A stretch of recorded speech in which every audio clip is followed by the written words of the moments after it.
Welcome back again to the Jan van Eyck Academy, to the online environment. So pleased, this is the third day to bring together everything we've been discussing and try to see if we can fuse the present with the future and back again. Maybe just as a prelude again and what's at stake, it is, all of this is because the Jan van Eyck Academy has committed itself to a trajectory of 10 years towards 2030 to look at the relationship between arts practice and climate change and where the two meet and where art practice has to find new ways, new models of existence and the other way around, whether arts and culture could provide a space or ideas for the present crisis that we are in. The Earthsea Intensive came out of that as a yearly project, bringing together a multitude of people, a multitude of voices to think about these questions. And yeah, so here we are. This event is curated by Bruno, Alves, Almeida and Inga, Lāce. And I must congratulate both for a very, very, very, very good 3 days and 2 days and another third. And I also congratulate the technical team and the Jan van Eyck team and everybody who's here. And I would like to welcome also the panelists and the speakers who are here back again. I rewatched the footage this morning, which is now online on Vimeo for everybody to view. And it's absolutely great. It's absolutely great quality. So I welcome you again. And a note, please be aware again that we are recording this event. And I will introduce the first performance of Arvid and Marie. In Meeting a Point Outside of Time is the title. Current Jan van Eyck participants Arvid and Marie invite us to meet within our collective thoughts and memories of the previous session, our common ground to discuss the present and the future. Welcome.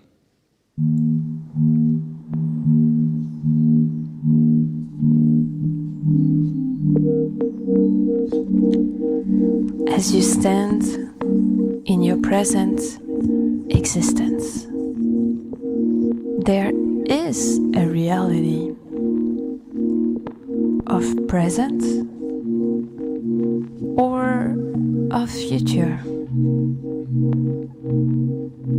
in a perpetual transformation. You have traveled into different times. We must now become as all the parts again.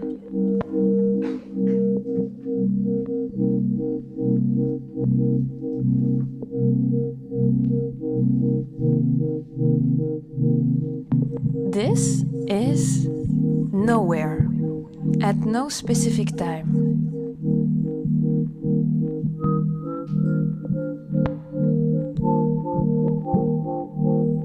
It's about no time and exactly nowhere.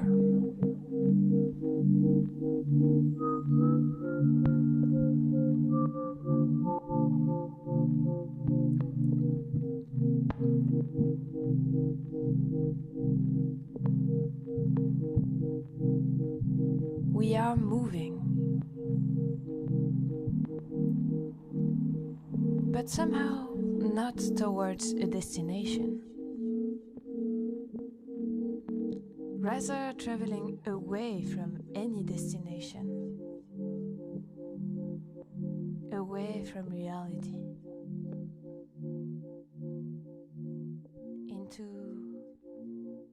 a point away from time, from space, from everything.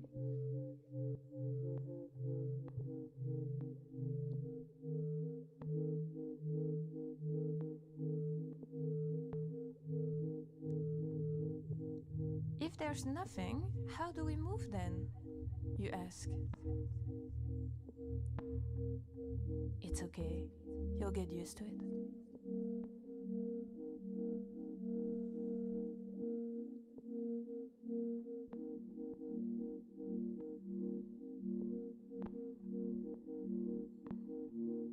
are not alone.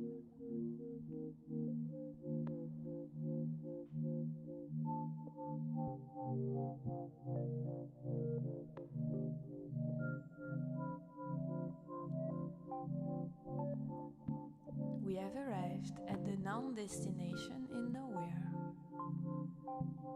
where the others are also.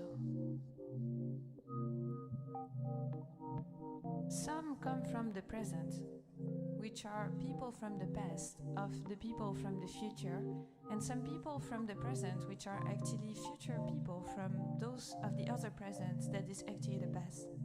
Anyway, look around. We are in a conceptual non-space, where we have captured some of the ideas created in the last 2 days.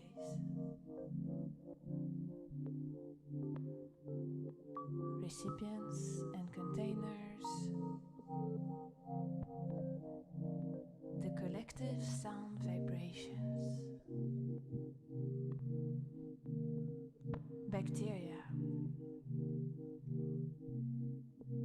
intense discussions, the notion of care,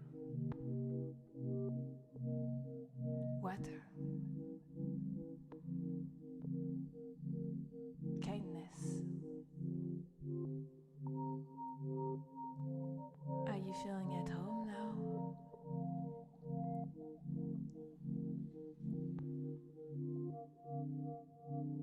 Maybe a bit better oriented in nowhere, in your thoughts.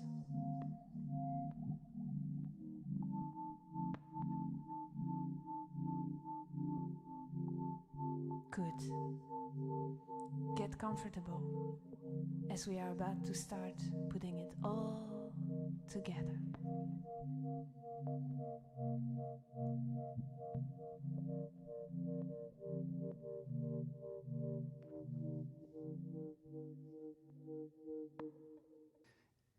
Welcome to the third and final day of the Urgency Intensive Intergovernmental Panel on Art and Climate Change. The journey, as you saw, was a bit bumpy, but thank you, Arvid and Mahi, for bringing us to a point outside of time. Today, we gathered 2 different times, but for the past 2 days, starting on last Thursday, we are also bringing a lot of the concepts and questions that were brought on the table. So for this second edition of the Urgency Intensive, we are proposing the IPACC, the Intergovernmental Panel on Art and Climate Change, as an object for discussion that could possibly allow us to explore further the role and civic agency of art in relation to climate change and environmental breakdown. It's also an object of discussion that could allow us to explore concepts such as long-term thinking and intergenerational accountability. This exercise, as I said, started on Thursday, where through a series of presentations and conversations, we try to think how we can rethink core aspects of our society, communities, and also institutions in order to secure the long-term thriving of our planet. And we try to understand what is the role of art within that process. Yesterday, on the second day, we had 2 different roundtables, each one in its own time. We had a group of professionals gathering in the present to discuss the possibility of creation of this IPACC. And in the afternoon, we had a group 7 generations ahead in the future, in 2161, looking retrospectively at what the IPACC has done, what it has succeeded, and what were its failures. This system of discussion is inspired by the policymaking and design strategy and conversation strategy of future design that has been used by Japanese researchers and was founded by Professor Tatsuyoshi Saijo. And today, the third and final day, we are taking the final step of the future design methodology, which is bringing present and future together in a discussion. But as I said, we're also bringing a set of questions and comments that both our speakers and also our audience online have expressed. From IPACC to the PPACC, as Dr. Yoba Sokona suggested in the first day, why not a people panel on art and climate change? Is an institutional structure such as the IPCC appropriate to convey the importance of artistic imaginary in the action on climate emergency? What are the inherent legacies and biases of such structure? We defended art as research in its own right, something which is not there to illustrate or communicate the scientist's research. We discussed the responsibility of the individual and those of institutions. Institutions are made by individuals. In the 7th generation principle, or in future design, is it possible to include animals, plants, geology, and others without only thinking about the benefits for the humans? The recognition of the rights of nature is a growing global movement. Canada just announced the granting of legal personhood to the Magpie River. There are already cases in the Canadian courts where there have been songs, stories, and other cultural expressions approved as proofs of land claims. How can we reward short-term thinking in ways that have long-term impacts? Who pays the price when some are dreaming about the future? The question is not only how can art contribute to mitigating the impact of climate change, but also how has art contributed so far to global warming? Not only by travel, transport, and production, but through aesthetics and concepts. When and where is the art system complicit with the current thermo-capitalism? Do we need an art for climate justice charter? Interconnecting local initiatives without burdening them and creating a shared platform of demands to transform the art world. Do we need a list of demands? We discussed the idea of embedding an artist or artists within the IPCC. Will artists be consultants? Should we look back at the artist placement group, for example? Who is the commissioner? Who are the cultural producers? What is their expertise? We can move away from the notion of art as an outcome and swap that for art as an adjective that modifies depending on the context and purpose. What do we want to change? What do we want to communicate? What do we want to translate? What should remain opaque?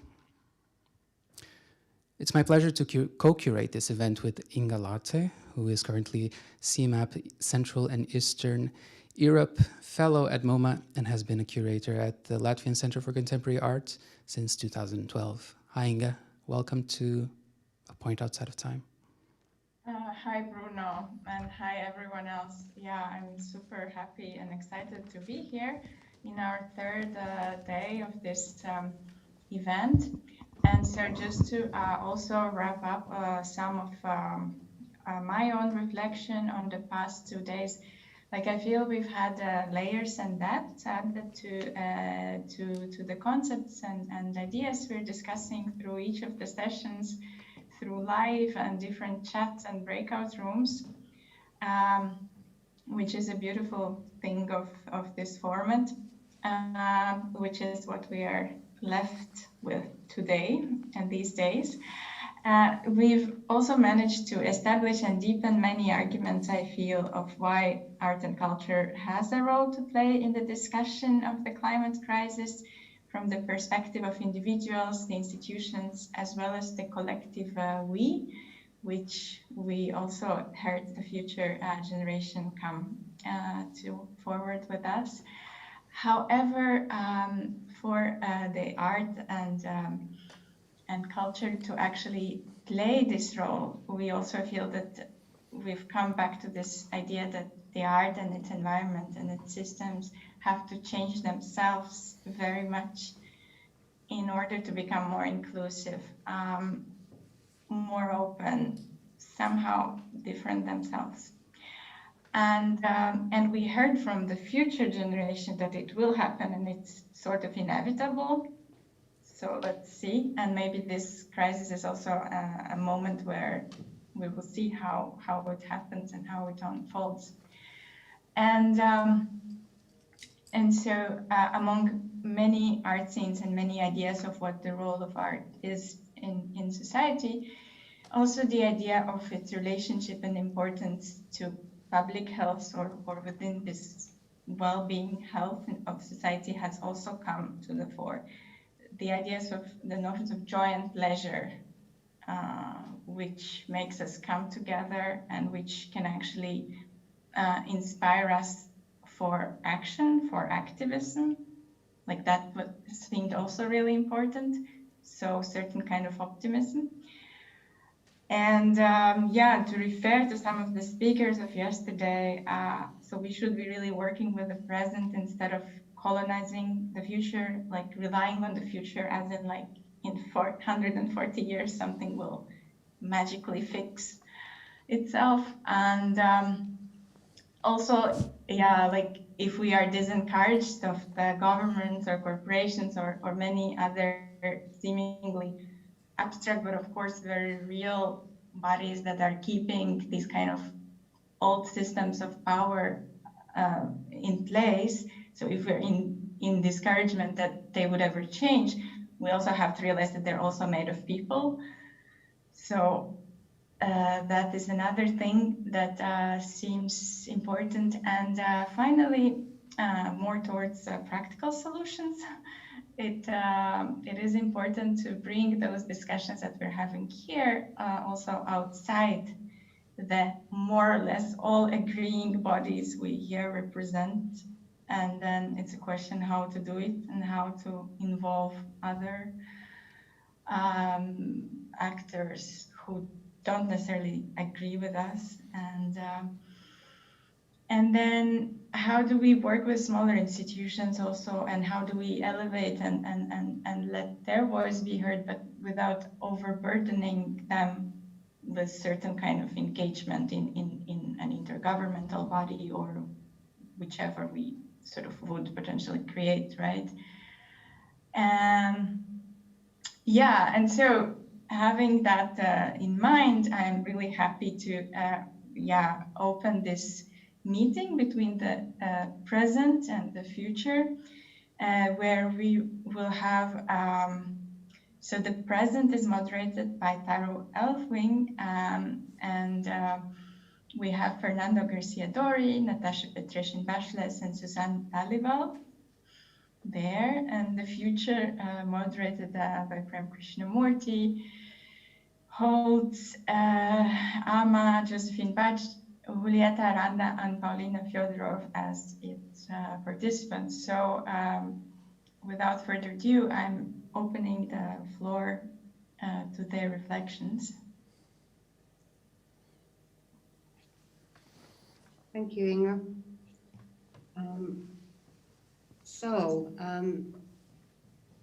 Can we have the kind of whole of the present group maybe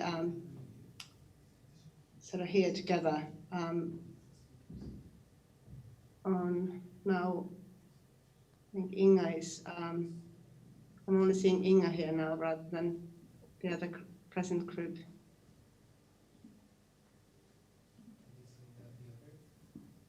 I see everyone. Okay. Hi. Yeah. Okay, here we are. Yeah. Should we have the Suzanne and Fernando here as well then? Yes, here we go. No, yes, Suzanne. Okay, this is quite a task for us to kind of try to sort of somehow synthesize or bring some of the kind of a core questions and thoughts forward to today from yesterday or for the last 2 days. So much has been discussed, so many really crucially important things have been raised, and Bruno and Inga really beautifully actually captured a lot of that now in the introduction. So I think we'll be kind of actually repeating and going hopefully deeper into some of these questions that were raised in the introduction. We would like to start by our present groups kind of responding to the future group and sort of to just to raise some of the points that were kind of, were really powerful for us, or kind of seemed to really kind of feed our thought on what should we do in the present, or how do we kind of rethink, these challenges in the present. And just to kind of start with really briefly, what really kind of what stayed with me as a more sort of general point from the future was the shift from the I to we. So the kind of meaningful unit to think with would be we in the future, and the different we's. So the kind of collectivizing, interdependency, alliances that we also discussed a lot yesterday as a kind of really fundamental starting point. And the other thing is the question of art, the kind of the thought that in the future, in 7 generations, whatever may be considered art is something that is totally beyond our grasp today.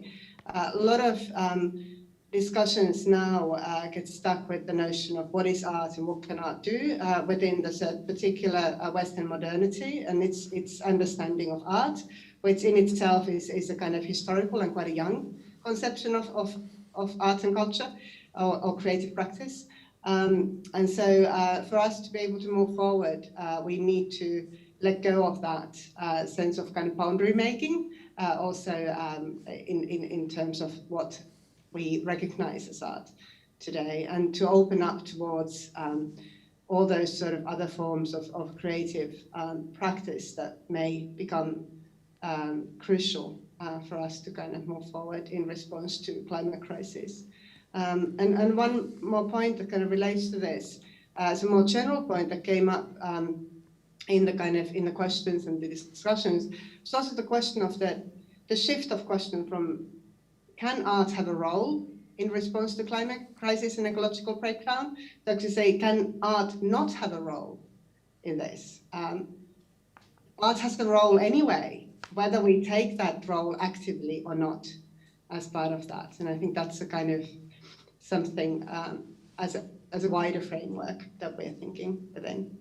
But I would like to now pass on to our other members in the present, that they could respond to some of the things that we learned from the future yesterday.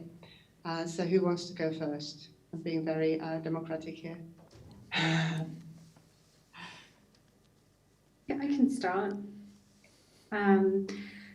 Yeah, so hearing from the future yesterday, there's a phrase that has been echoing ever since I heard it, to let the land affect you, to be moved by the land and to be changed. And it's literally been circulating in terms of thinking about the fact that even if I won't be in the future, the thing that connects me to the future is the land and the mountains that are outside today, and that they will be still there.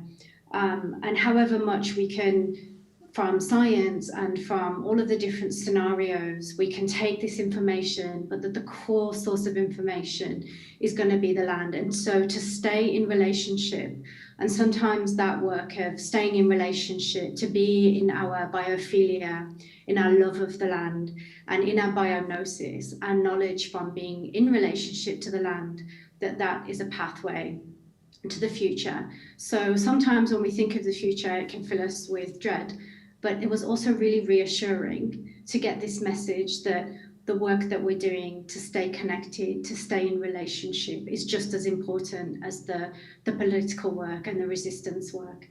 And the other thing that I heard was the sense of joy and the sense of play as well, and that would get us there. And so this morning I spent some time with some children, and they showed me how to eat the insides of urchins, and just hearing the traditional ecological knowledge that children have in play. And so that was really reassuring as well. And when I think about what the kind of art research centre that we could have as we move into the future, another thing that I heard was the need for cumulative impact assessments, however unexciting that might sound, but that work of research, of bearing witness, of continually being in the present and gathering that evidence and working together across the disciplines, if that means documenting the changes that we see, the skills that we have to document the sounds, the air pollution, the change in all of those things, and how we can work together. That really gave me that vision, something that you said, Taro, there, that we know we need art, and while we can question what that's going to look like, that we continually ground ourselves in what we call in Sikhism is seva, which is service, that the art that we make is in service to the communities around us and as well as in the future. So I feel really grateful to the future. Thank you for, as well as urging us to get off our butts and to keep that work going, but also to reassure us that the relationships, the interdisciplinary work, and the individual joy has a role in getting us there too. So thank you for that. I'm going to pass to Natasha or Fernando. Thank you, Suzanne. Thank you, Taro. I would like to start with the full moon that was there this night, and that affects dearly and deeply my life every month. Not only because of I can connect to in that to the, let's say, universal rhythms, and just like what Suzanne was saying, that, you know, as with the land and with mountains, we know that they will be there when we are gone. We also know that these universal rhythms will be there. And I had, so that's on one side, and on another side is as a woman and with my cycles, I'm very connected to that as well. I also have a chronic disease that makes my life really a nightmare whenever this happens. So, so the full moon is really very strong element, very much present in my life. And I actually decided to incorporate that element for my biennial that I did 2 years ago in Belgium, where the public events were actually happening at specific moon cycles. So, and we tried to imagine what kind of energies happened there. But not only that, I had a dream, and this is in relation to our exchanges yesterday between the present and the future generation. So I had a dream tonight that I was in some weird space time where I was touching. It was almost like there would be some kind of drawers, and I understood from when I touched the drawers that they were opening up, that I was opening up different futures. And this is something that I got yesterday from the presentations of the future generation, and I'd like to thank them all, is that actually there is not still, we should not be thinking about one future, there are many futures in plural. And so as there are many I's and we that become we's, there are also many futures that we can still have an impact on at this very moment now. And so I think that was very beautiful, and it relates to how I see that we could maybe formulate together with the present and future generation and all the comments that were gathered here, is that we could think maybe of a form for the message that we want to bring, let's say, either to IPCC or just to have a message now that we want to think about and mediate to the potential futures that there are, in a form of the seed, because the seed or a grain is that kind of, or an egg, is that kind of space and time of a potentiality that has all the information that needs to become something, that, you know, all the genetics is there. It needs care, it needs time, it needs specific conditions in which it can blossom, it can grow. So let's say that this, not only a metaphor, it's a real thing, it's a real, let's say it's an element that really depends on us in the present in order that we can activate it in the future. So the seed banks are obviously that kind of element where we see how from present we can actually be in communication with our immediate and more distant future. So this is something I have been very very moved by, and also what was already said, that actually we should already understand that the role of art, that the art has already its role, that we should stop asking the question, could art have a role, and what kind of role would it be? Because it has already. It just has to be highlighted, and it has to be educated, mediated to the coming generations that are already there, in schools, in kindergartens, coming to become then students, etc. That art is a form of commoning, of civic engagement, of coming together, of something that can mediate what friendship means, what laughter means, what well-being means, and especially what critical reflexivity means, because this is where art is the most strong. And I on purpose talk about here with art with a big A, because it contains for me both the thought, all kinds of different disciplines. It's actually the art of, as Kati Tutayasu says, it's the art of living. That's actually art as well. Did I have any other? Well, as Suzanne said, "Let the Land Change You" was a moment when my emotions were at the peak, and I would also say that through art we also can think of what it really means and how we have to transform the idea of human, and how human is interdependent with its non-human worlds that envelop it.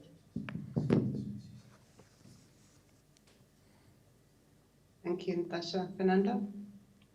Thank you. Yes, it was a great opportunity to have this message from the future. I have to say that also maybe the time gap and the technological and mindset gap made me sometimes a bit difficult to apprehend the whole message they were conveying to us. But I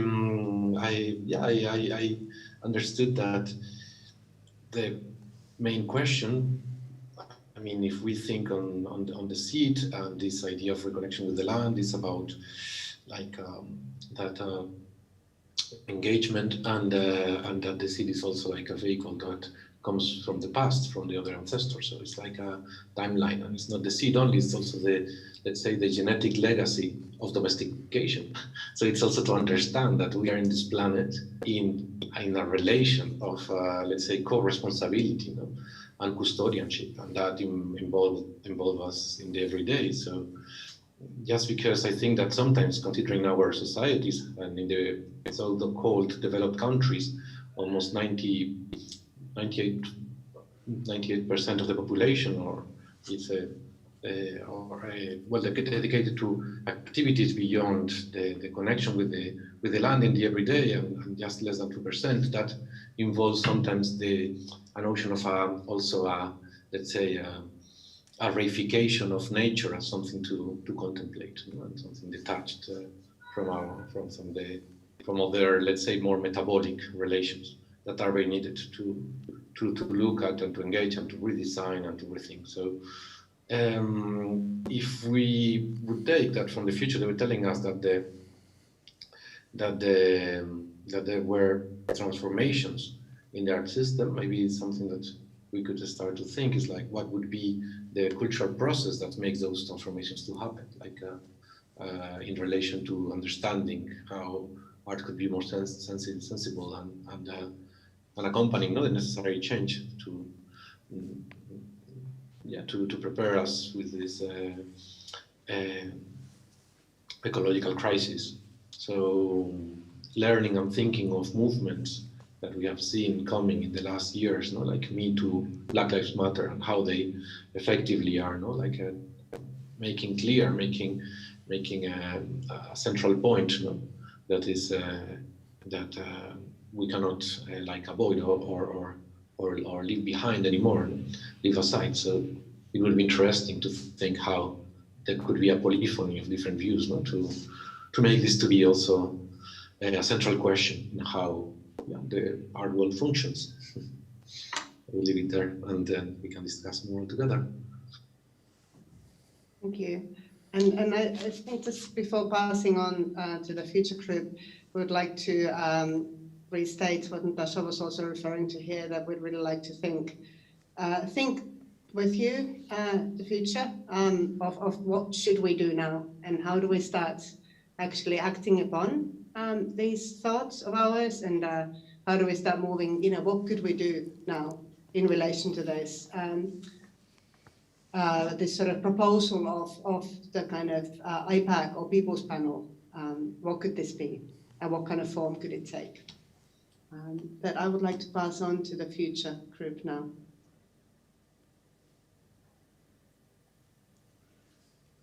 We thank you.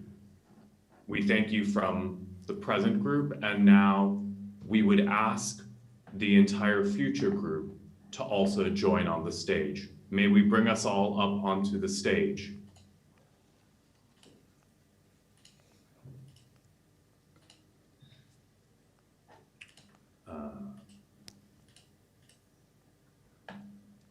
We are almost all here.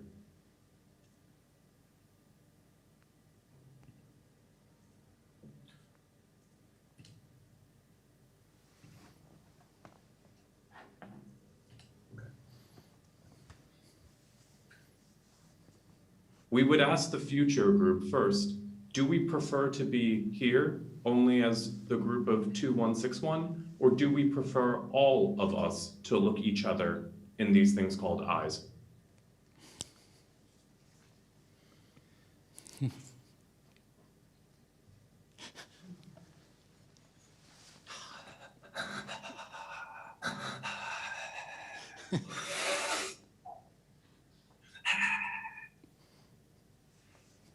Yeah.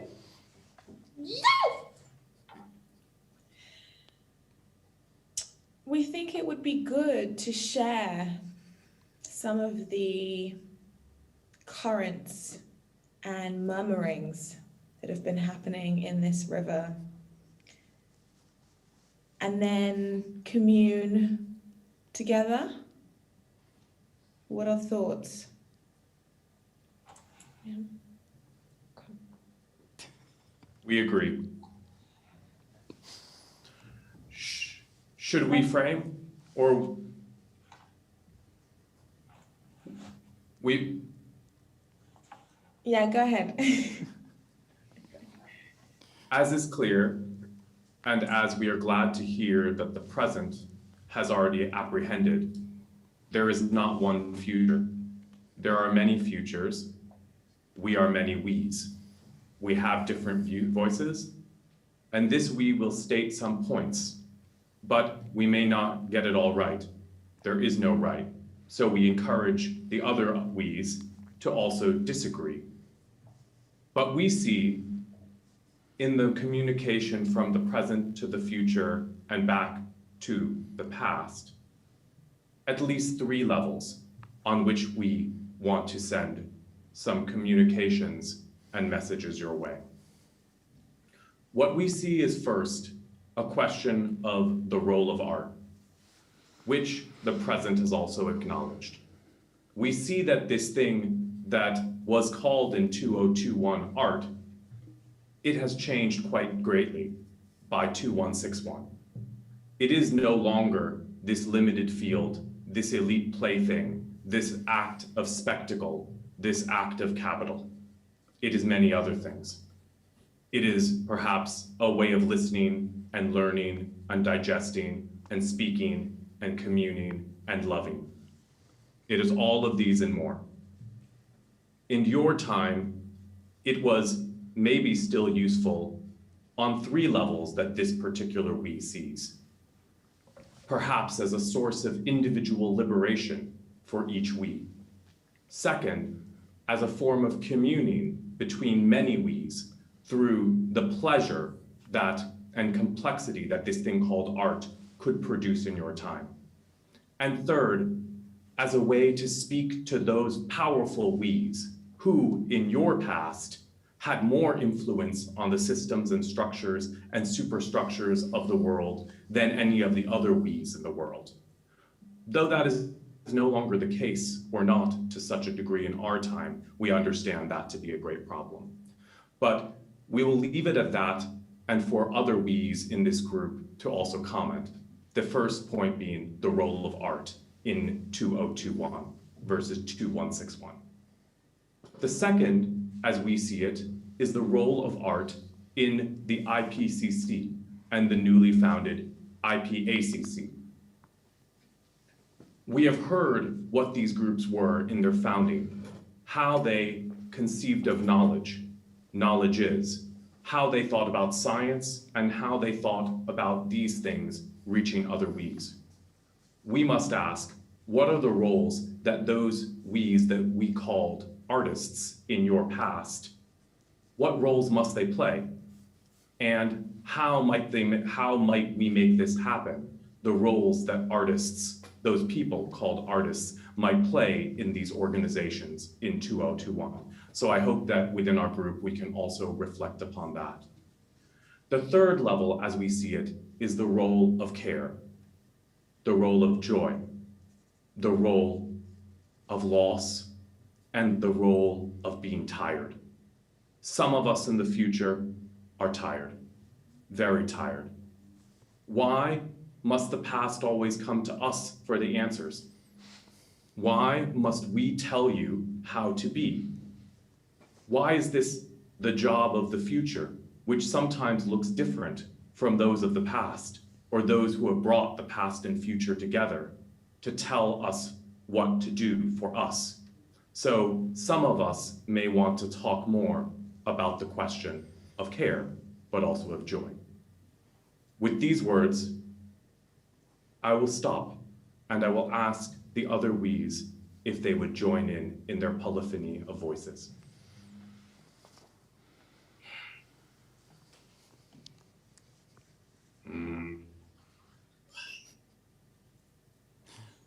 So now I invite the other future we's to please add if they would like.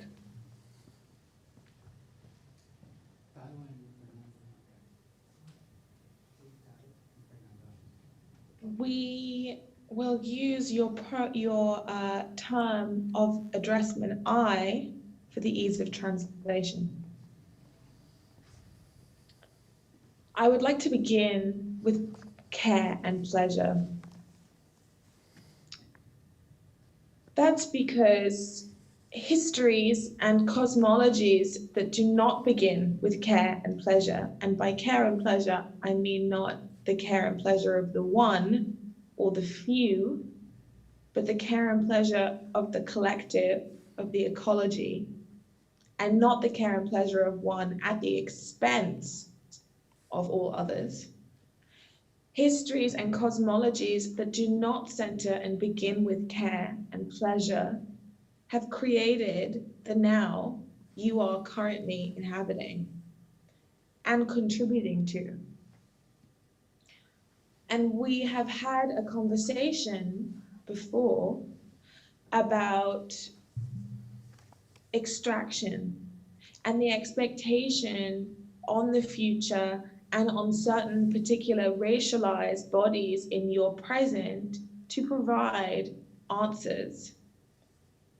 What does it mean to invite artists into the IPCC?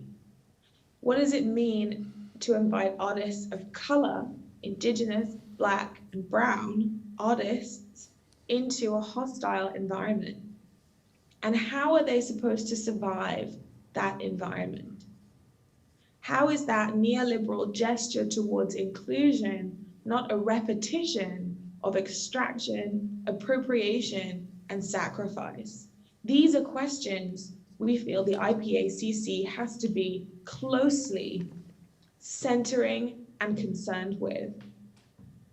Which are the bodies that can act as shields, as accomplices, and which are the voices that need to be centered and listened to, but in environments of care and beauty and pleasure and joy?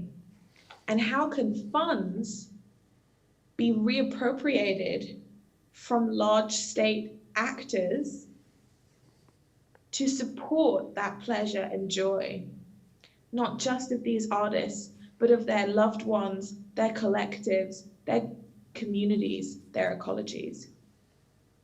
Only from this place can anything different be built in the future, through such bodies as the IPCC and the IPACC, I believe.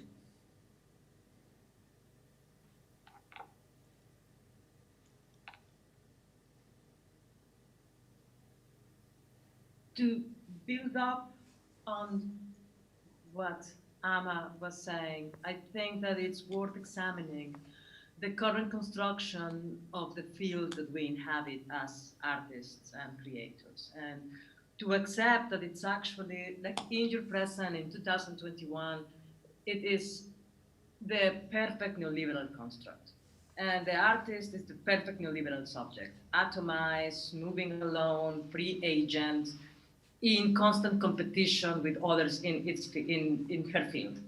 Same goes for curators. So when we are basically following what I call a gladiator model, where we are ready to cut the floor from underneath each other, how are we then laying any kind of high claims to being able to fix real large social issues? So the point that I would want to make is that as one is thinking about fixing these larger issues or addressing them or being there for them, bearing witness, registering the images that need to be registered, which is something that I will get to later, an immense amount of care should be paid to the current structure of our field, which is, I mean, there's no accident to arts being the gentrifiers par excellence, that we are this gentrifying force because we inhabit that role. So how do you want to get out of that?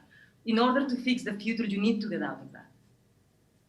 In order to be able to make the images and register the images and be the kind of lens that will carry that register and produce not just illustrations for papers or greenwashing, but actually the images that need to make an effect and that need to be produced, the field needs to be restructured completely. That's my piece.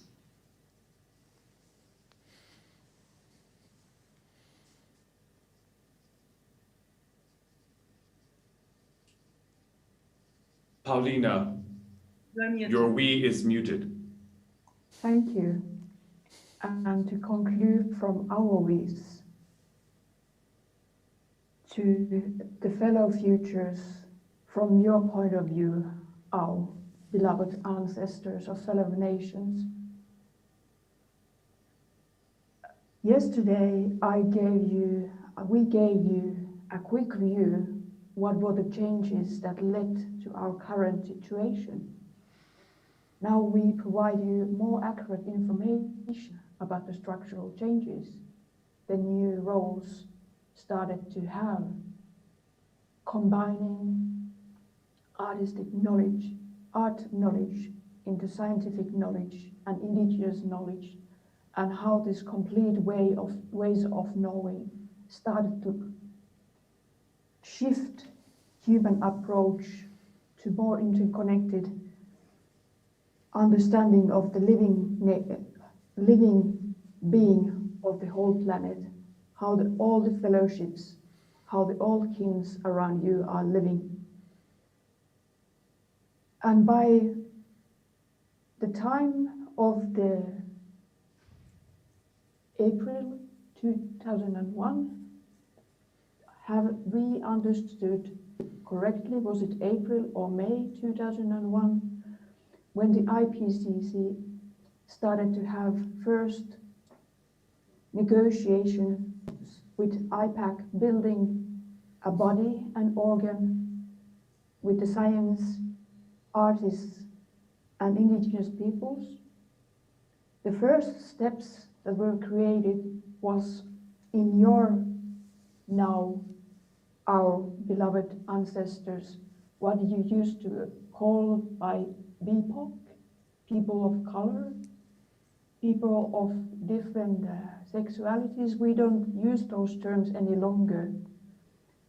But in that structural sense, you created a separate body for them, you secured funds for them, you secured a time frame for them to find out a way to navigate in that very hostile environment, that they would have the time to build up their own strategies in an environment that has been for centuries and centuries being built, targeting for extracting them.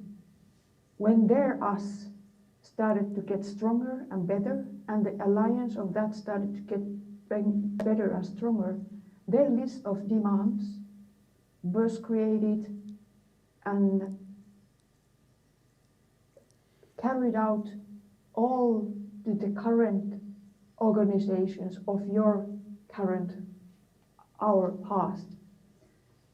And your ancestors, our ancestors, realized their own positions within the arts hierarchy, within the arts power, within the arts different kind of ways of having networking. And they started to spread out that message that was built together, the list of demands that was built together with artists, scientists, and indigenous knowledge holders. And that passing took by the strong. And that breakthrough way of building those workshops and working models that were based on care, and as other of our we's told you, that we started to bring our beloved ones with us. It was a creation of new global families that had deep roots in local communities. And that kind of a network of support, hard labor, and love started to shift the balances and the questions that were asked, not only the goals, but also the tools, the routes, how we do the things. And we don't use in our present time any longer of those terms. So we apologize for the inaccuracies because we don't look so much back anymore. But you are able to use your current technology to transmit more accurate questions for us, if interested, of learning the process, how these 140 years evolved the way.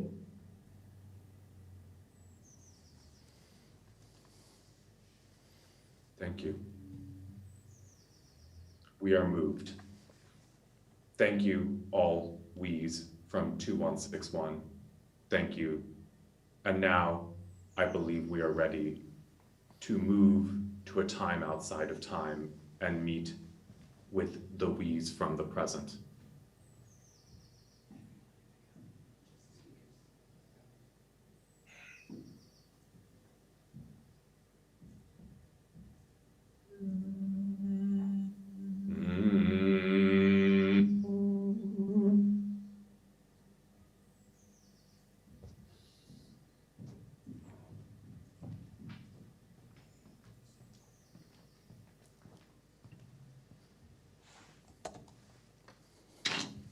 Thank you. Future. Who is somebody in our group who would like to respond right away from these many presents that we also represent? Yeah, we could start. I think first an expression of gratitude for naming something that is often the elephant in the room in these spaces in 2021. We're still coping with it, which is the replication of oppression and white supremacy within the arts that we're trying to challenge within the wider world. So a gratitude for calling that to attention and to recenter us, that while we are at the beginnings of designing something like this, that we have to make sure that those of us who have been systemically marginalized have the resources and the support and the care to even do that work. So I think that's an incredible call to action, because it's something that's thought to do afterwards. We're brought on to sprinkle and add diversity, add colour and stir. But what does it really, really look like to have that at the centre? And how does that look like moving forward? And how does that translate into the research and the healing that many of us need to do to even be able to participate in this work? While our communities have been most hit by COVID, we've been most hit by the climate crisis. And also, we are most asked to bring our intelligence and to translate that for everyone. So deep gratitude from the future for bringing that elephant forward.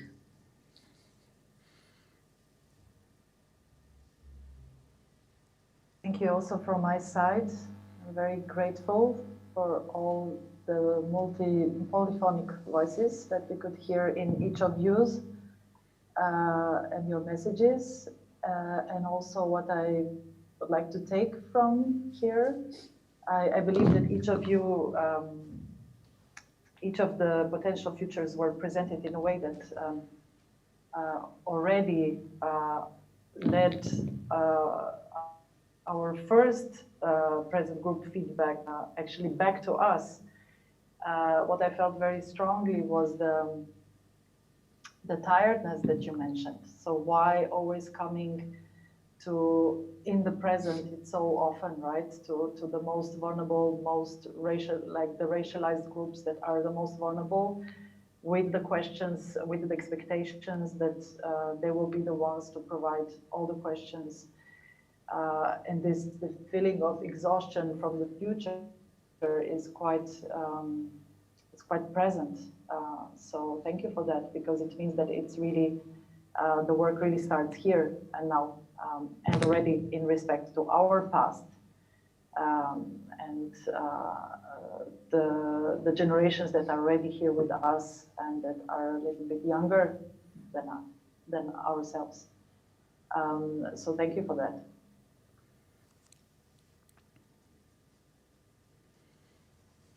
I guess I could ask a further question that kind of goes back to what Carolina Caicedo was talking about. Seems like aeons ago now. This conversation seems to have been going on for a number of generations. And she mentioned this sort of extraction of knowledge and how we have to move away from extractive practices also in terms of extraction of knowledge. And how she talked about the extraction of knowledge from our bodies, the territories and our bodies, and how that sort of intergenerational knowledge is being lost in that process. But kind of focusing maybe more on the question of extraction of knowledge, and what I also feel that resonates with this question of who is asked to provide the answers, who do we turn to but also in the environmental movement to the indigenous, as kind of in the West, we've kind of lost that knowledge. There's a recognition that there are some in the world who have that, a different sense of relation to the rest of the living world. And there are definitely very extractivist tendencies in the arts as well in relation to this now, on kind of how to, ask for, that what we don't have, and expecting to, that this is, of course, for common good, without recognizing the kind of repetition of this or reinforcement of particular power structures. I guess I would, maybe from here to kind of go towards the question of concrete, what do we do? How do we begin to formulate and form steps forward to change? How to start creating this sort of space that is not extractivist? How to, what Paulina and Anna were referring to, of this kind of spaces of safe spaces where you don't have to become the token, or the kind of, but actually can create communities and a voice without having to, without this sense of being kind of absorbed into and included within existing structures, without actually possibility of changing them. But how in that process also to avoid the kind of those already in power and having the loud voice and having those sort of access to power within the existing structures to kind of actually hijack that momentum and actually kind of define and determine the kind of those ways that we will move forward. Let's say in relation to, for example, this sort of collaboration with IPCC or something similar in relation to kind of response to ecological crises. Can I intervene? Yeah. I want to take away some of the labour from the future.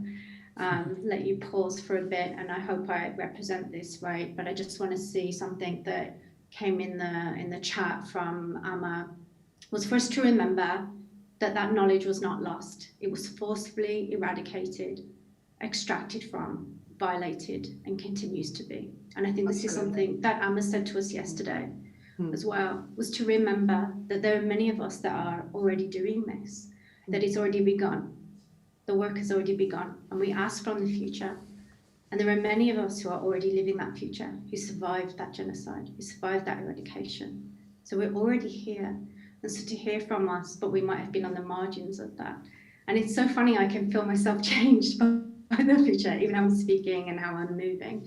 So I think that's the thing to remember, is that there are many of us amongst us already who are on the sidelines, who are silenced, who have been demanding resources, who have been demanding, and now it's time that we can move. And so I think it's more about a commitment now. And we heard that too yesterday from the future. It's the commitment.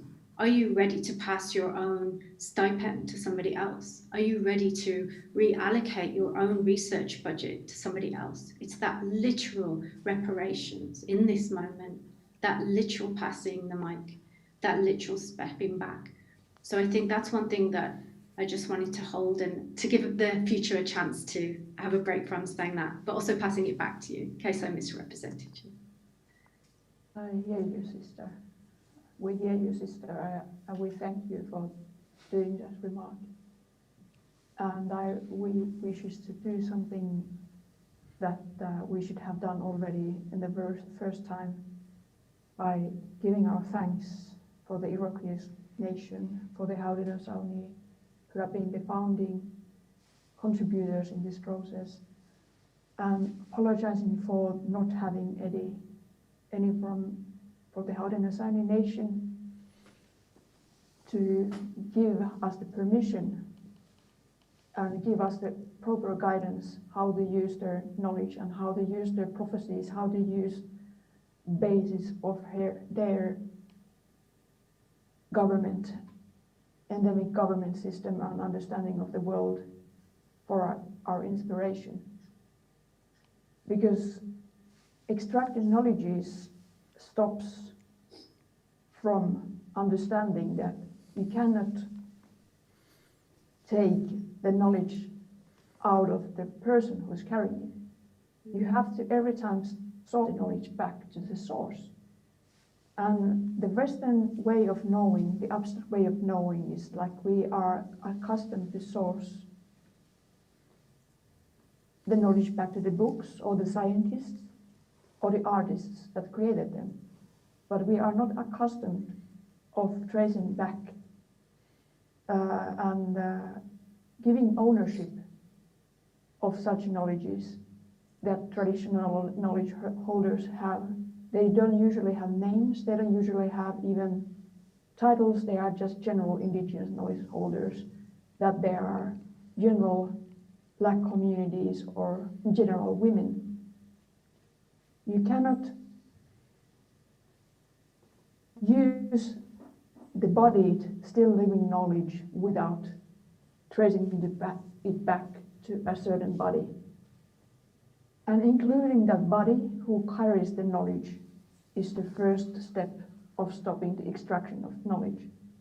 Involving that body who carries the knowledge of the way how this knowledge is being used, whether it be a political, artistical, scientific or activistical process, you need to include those bodies.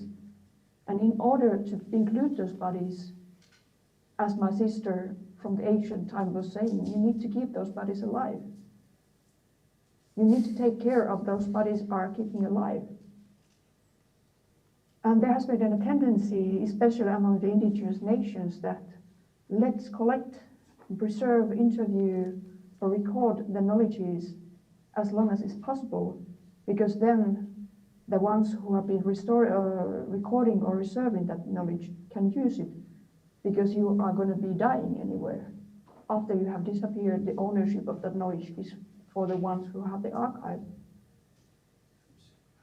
And that kind of a way of thinking, that awaiting of our slow dying out, this slow death is a way of killing us slowly. And extraction knowledge systems, or making shared knowledge bases in a healing, growing and beautiful way, it's somehow very simple. Just start a dialogue, but start a dialogue without your own agenda. Start from the structure saying, hello, my name is Dem Ertepseman Lādapālak, and I come from a Skolsami nation. My mother is a Finn, and I come from a family from the reindeer herders, and I'm the first artist in my generation, or in my family. Who are you? Would there, what kind of languages I'm able to communicate? I speak these languages.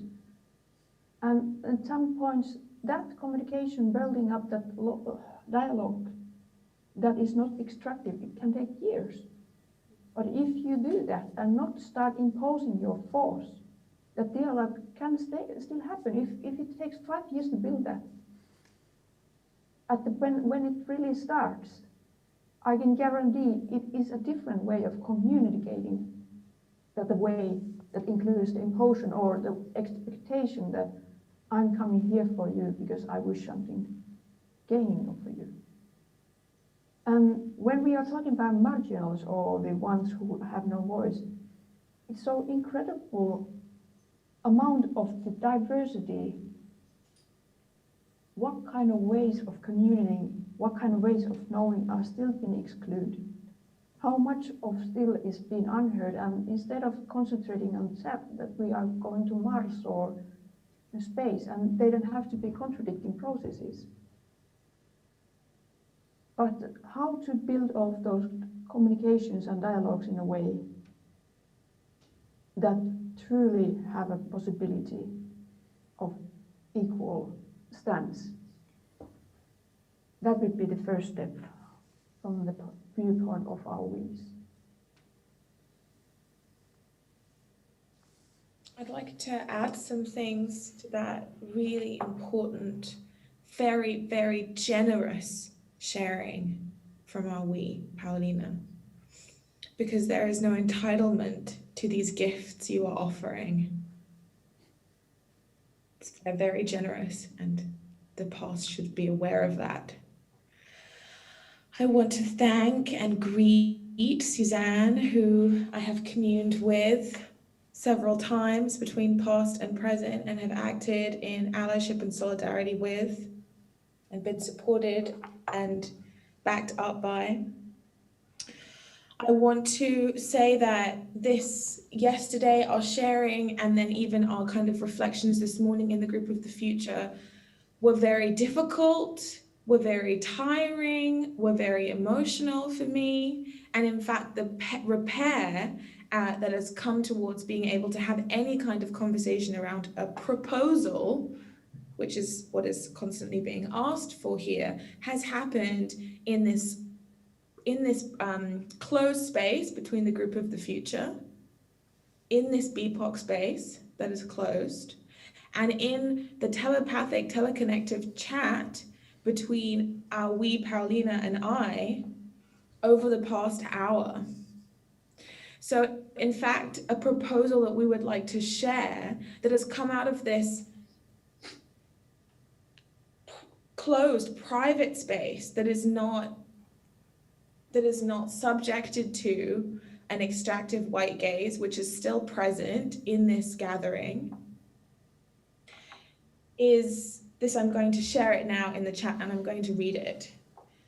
So this is something that Paulina and I have been chatting about this morning. We propose the IPACC put forward a well-funded board, committee, collective, or ecosystem of Black, Indigenous, and people of color, artists and activists who commune across lines of disability justice, LGBTQI activism, and poor and impoverished communities who are able to meet, and also scattered and displaced communities, I meant to add, who are able to meet for 7 to 10-day retreat every year with all their loved ones in a beautiful sacred place, in partnership with a different host ecology every year, with hot springs and saunas and walks and seeding and composting and workshopping.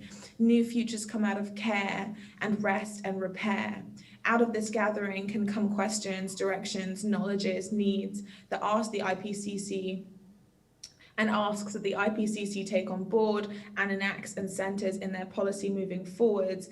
As Paulina wrote to me, where would be the space we could just concentrate on carrying ourselves, not having the whole white load on our backs in order to take even one step? And the last point that I want to share is on language, because I have been working with students the past 3 weeks who I've never met before.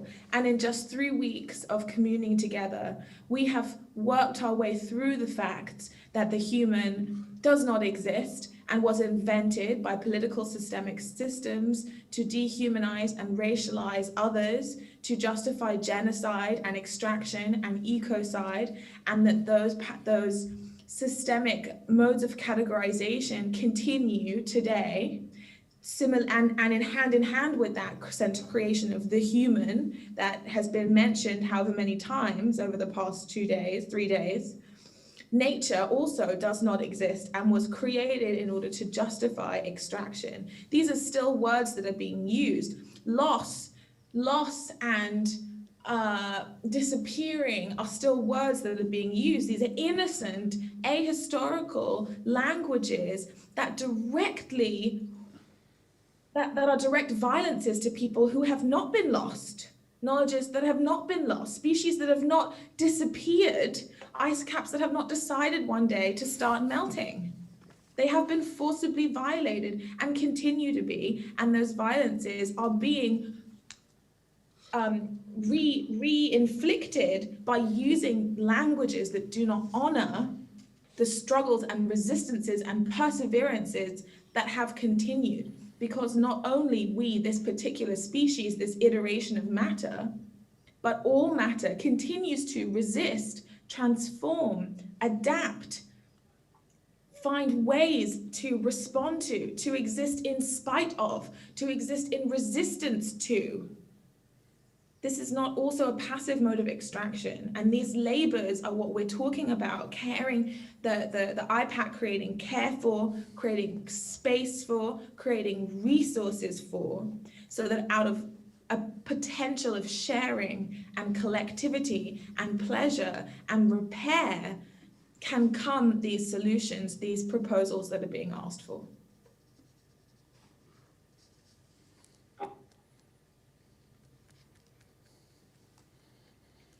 I think it's really beautiful. Thank you. Thank you, Amma and Paulina. And I mean, thank you to everyone, because I think it really goes back to the question that also Katia Garcia Anton posted in the chat yesterday, that we should have a list of demands. And I was like I'm really happy about that list of demands, which you actually wrote and just shared. And we were kind of also, like, I think, organizing this event with Bruno, very much aware also of the very problematic nature of what this IPACC could be and what is this structures that the IPCC and also the IPACC acts within. And I think it's very important that we really very seriously when thinking about the art and climate change, we go back to the art and our system, like that we need to change also within the art system. So I think that's been, like, again, a very powerful realization of the last 2-3 days. So yeah, I wonder if Bruno has also something to add, or if anyone, of course, from the present and future would like to say something.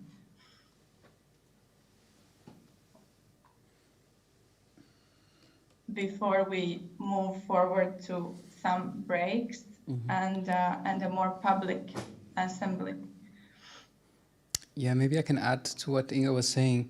One of our main questions was the inherent biases of such structure that we're proposing as an object for discussion in the first place, and our initial uncertainty of putting it forward as being also interpreted as almost like positivating up, I don't know if that word exists, but kind of assuming that the idea was a good one in the first place. So it makes me really happy to go back to this idea of lists of demands that can actually counteract the validity of the idea in the first place, and to put something else on the table instead. That is a bit further away of just following this already existing institutional framework and intergovernmental framework, and is proposing something else as an alternative that can have a relation to that structure, but not completely surrender to it. We have still a couple of minutes, or around 10 minutes, for your last remarks. Can I? And then we can go back to a performance and a break. Sure. I just wanted to offer another proposal as well, that in the spirit of reversing this extractivism, what can we say to each other that we have to offer right in this space? Do you have a retreat where someone who needs to get away from the incessant police violence of London for a week can go to? Do you have paints? Do you have a Patreon that you need someone to contribute to, so that you can keep doing international climate work even though there is no resources for you? So I just want to say, how can we, in this space, you know, we've come to the future asking so much, and can we find a way that within this space we can immediately start offering some things? Do you know research grants that people of color can apply to? Can you help write funding applications? So I just want to make that invitation as well, that while we build this future structure, and that's really difficult sometimes to ask for what you need as well. So that would be something to practice. How can we ask for what we need, and how can we give what we have? Thanks. Hisham wants to ask a question. If I just may, also as a member of the present group, I would like to thank you, Ama and Paulina, most sincerely, and also echo what Suzanne was just now saying. I was yesterday sharing with you a little bit how we work with the initiative for practices and visions of radical care. And actually why we decided to call it radical care is actually to honor what one of the members of the initiative, who is Fabiana X. Souza, an Afro-Brazilian artist living in Paris, who is to changed her name de Souza, that was given to her family ancestors who were being enslaved and who belonged to a certain de Souza.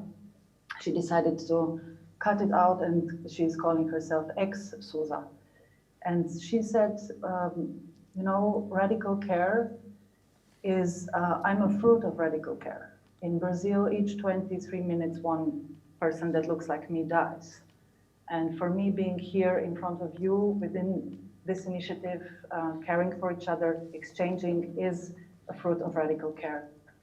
So our initiative, at least, is trying to, it doesn't have any resources, so we are not asking for any money. What we try to do is really to meet, to be together, and to listen to each other and see where we can help. And it's really happening on a very small scale. But personally, since I work at Cité des Arts in Paris and I'm working as interdependent curator, what I started to implement is that whenever I'm in jury meetings, whenever I'm curating something, whenever I'm writing about, whenever I'm speaking with people who have resources, I try to make sure that at least from that group that I know well and that I know what kind of needs they have, I try to distribute what I have. Sometimes it's financially, sometimes it's really by being in the jury and pushing forth, or for example, for Cité des Arts, we are developing several programs that are directly linked to rethinking politically what it means francophonie, which is such a colonial project and such a project from the past, but giving residencies to the artists that are artists of color and that are critically working on decolonial knowledges, which in France, as I told you also yesterday, is really under threat and under attack. So I would really, as a member of the present group, I would love to take this proposal from the future and be an ally in thinking.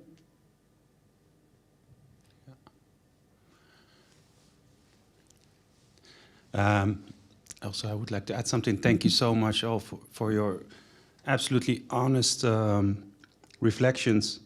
And it's a truly important moment. I think also there's a kind of sincerity.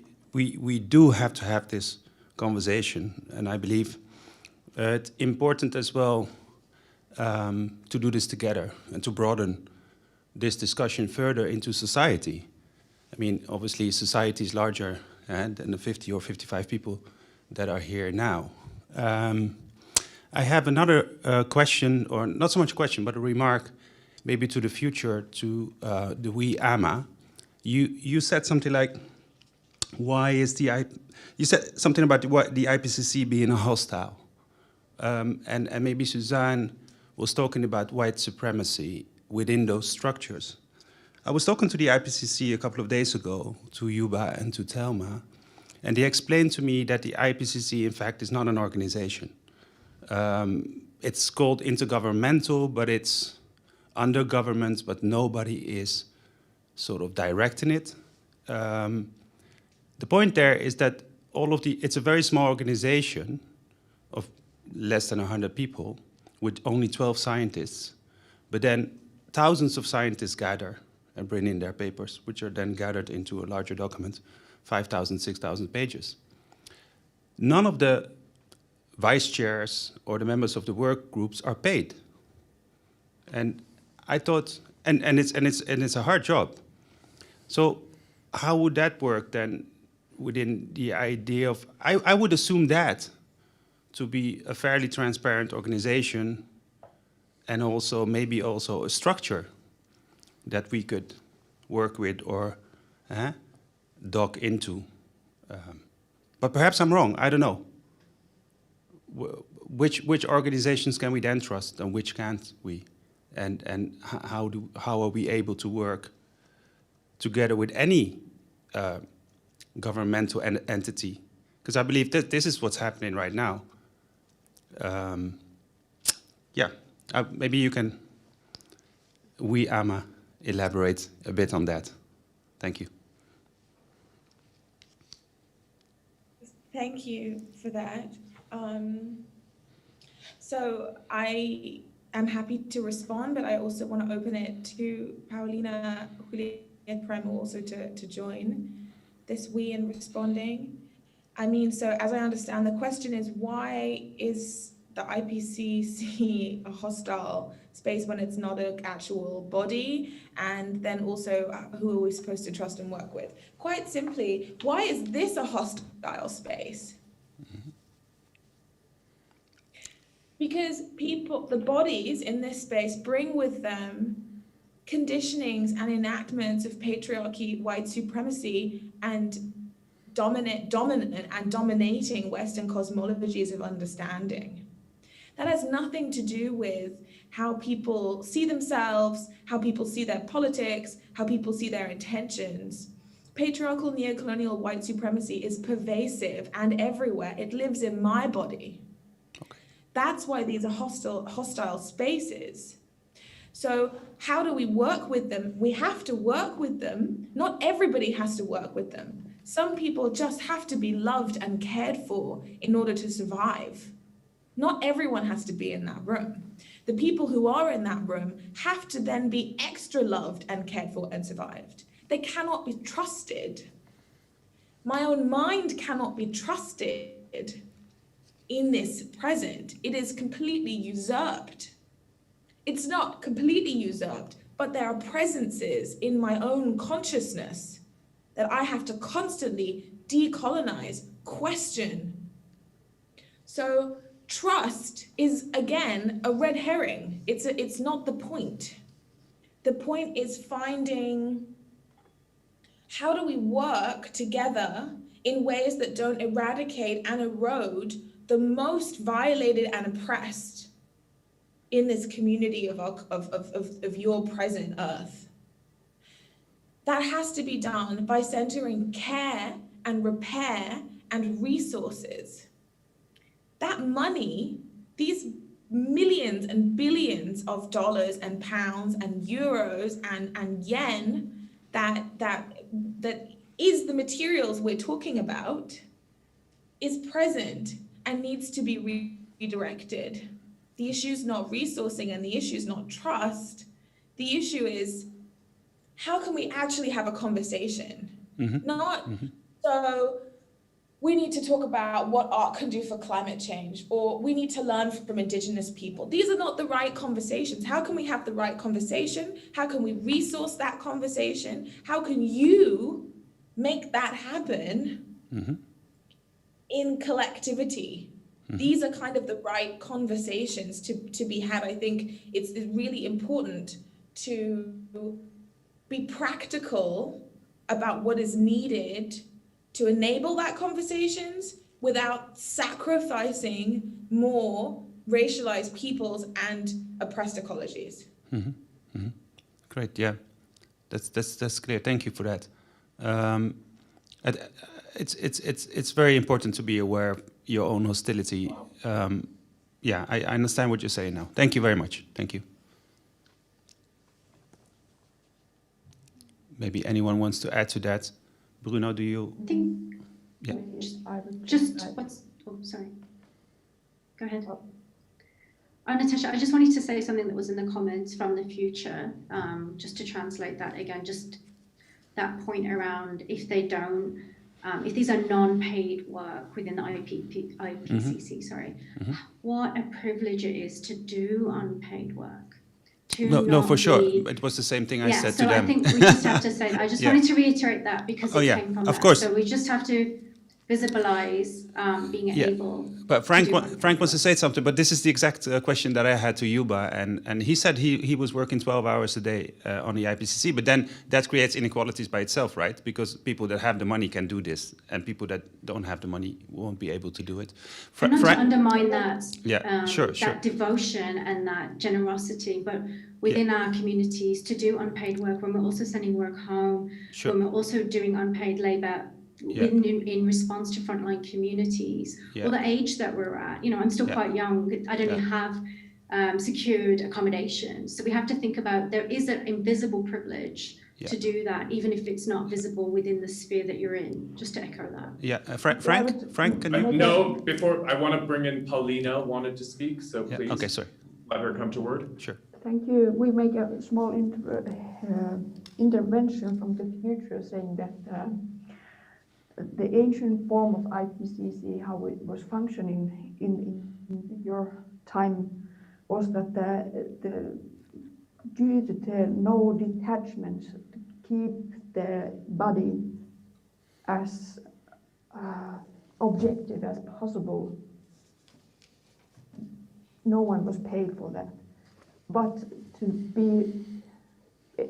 ensure that the scientists were able to make their work, they would have a research body from their home university or some elsewhere they were able to do the actual research work. But that peer reviewing was not paid by the IPCC to guarantee that no one can say that, okay, you were paid. Mm-hmm. You are making paid decisions. Mm-hmm. Mm-hmm. And just quickly to mention about, from our point of view, about the hostility, it is so much based on the language. Mm-hmm.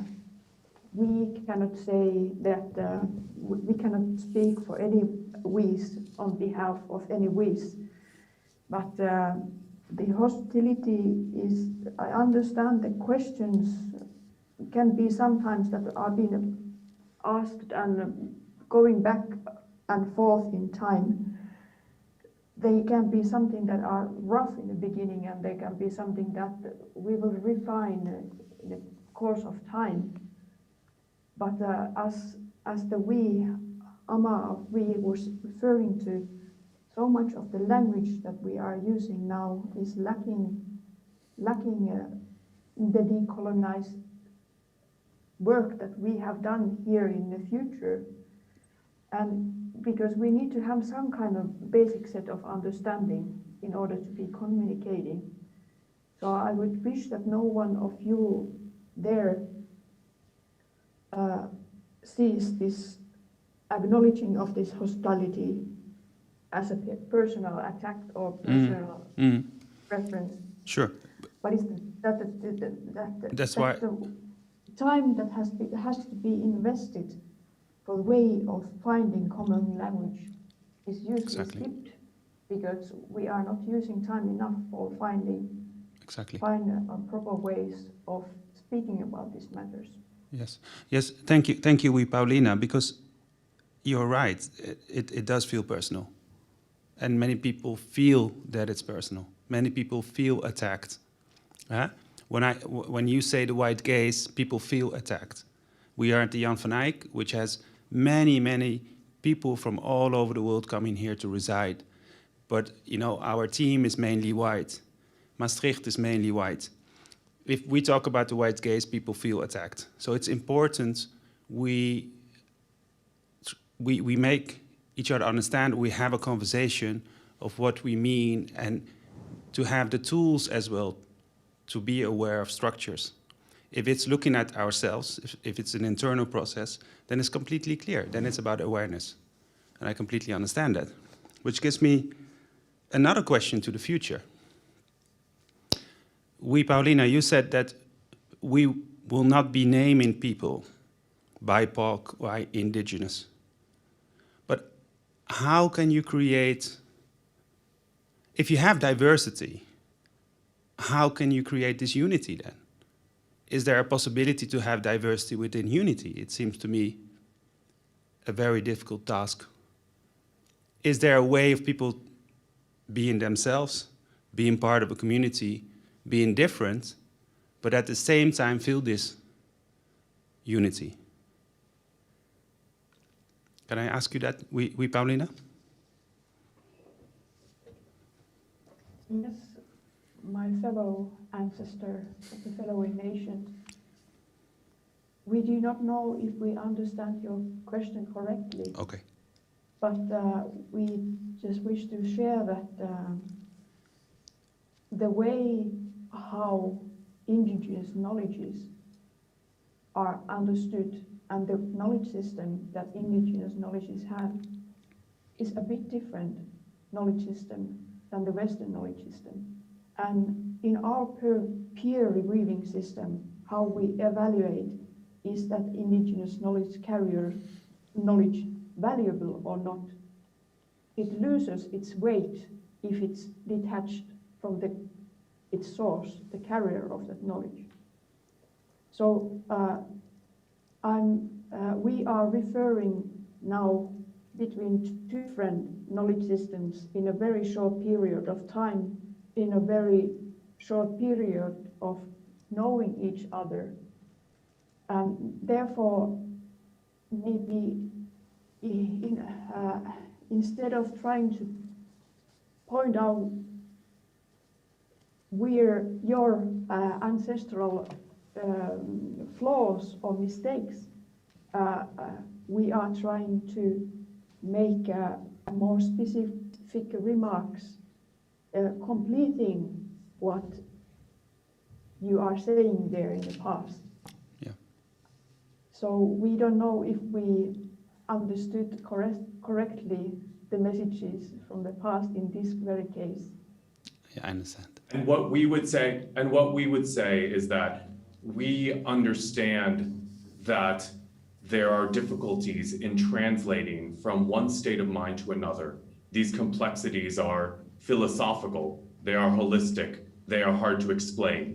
We would refer back to the proposal which was made, which, if we understand correctly, will be implemented, which is not to set up a 3-day situation with extremely limited times to try and discuss the largest issues of our existence, but rather to bring together those people with whose wisdom and knowledge you hope to commune together in a more sustainable setting, one that allows them the time and the context and the opportunity to commune. And I know we do not have that time.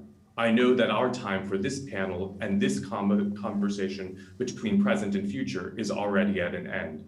But we thank you, present. We thank you, present, for listening to what we have to send back to you and for heeding it. And with that, we will stop. Thank you. Thank you.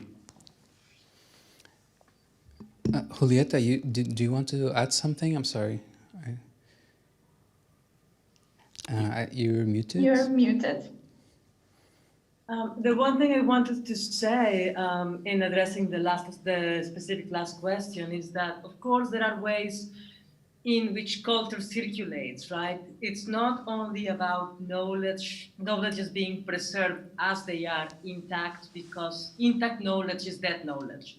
But how do we make sure that our knowledges can interact without violence, without constantly perpetuating these violent processes? So I make a case in point with Latin America, for example, which is the story that I know best. If you would ask the majority of Creolized people in Latin America, bang, go back to be Tupi, go back to be Nahuatl, we would cry because we wouldn't know how to be that. We became something else. And those syncretic processes which were perpetrated with immense violence, also have a particular value in creating identities. So I want to think that cultures can talk to each other, exchange with each other, become together, right, without the violence.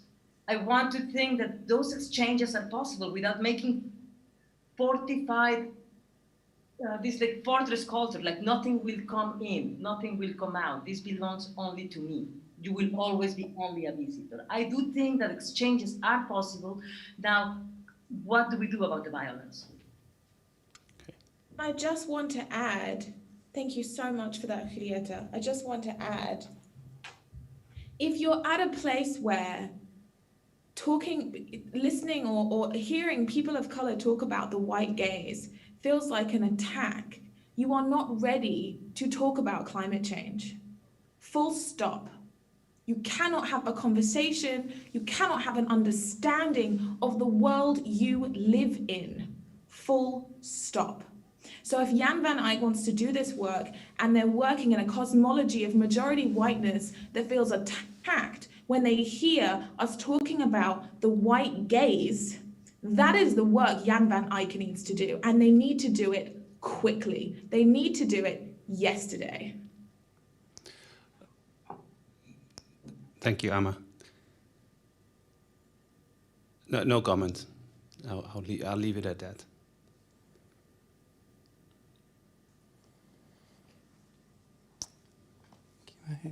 Can I have the camera?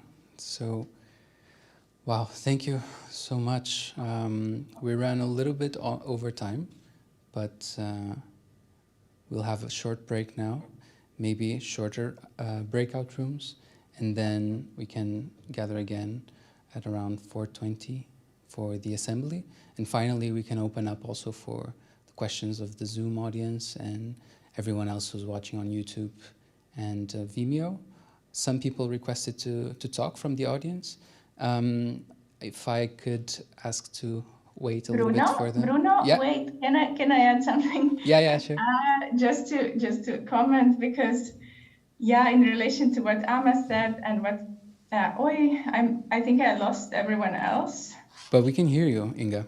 Okay. Yeah. To what Ama has said and Paulina, and also what Prem mentioned about this gathering kind of being really quick and in a way trying to solve these really huge issues, and in a way that it did, and in a language that it used. But also I'm just thinking that indeed, to refer back to something that Natasha Petreshin-Bachelet said yesterday in the very beginning, when she said that like Jan van Eyck is a residency program, and in a way it's run in a certain way that it's been running, but still it is maybe one of those resources really that can actually be this place for this retreat and for these longer conversations, and kind of overcoming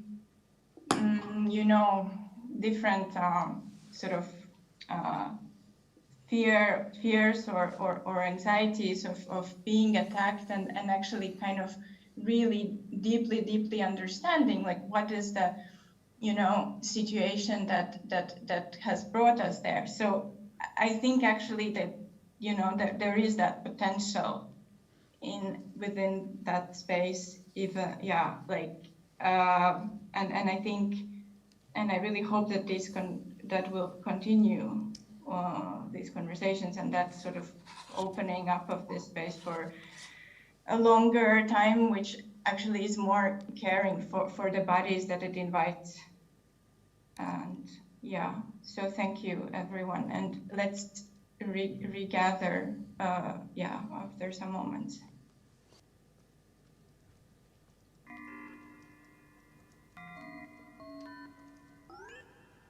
Welcome back. Breathe in. Breathe out.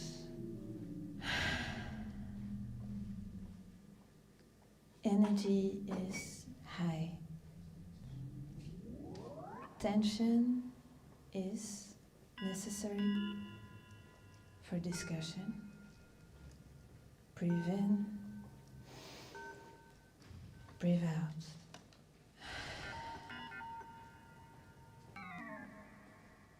As we try to find a common ground. Welcome back to your time, to our time together. A time of enjoyment and relaxation. Breathe in.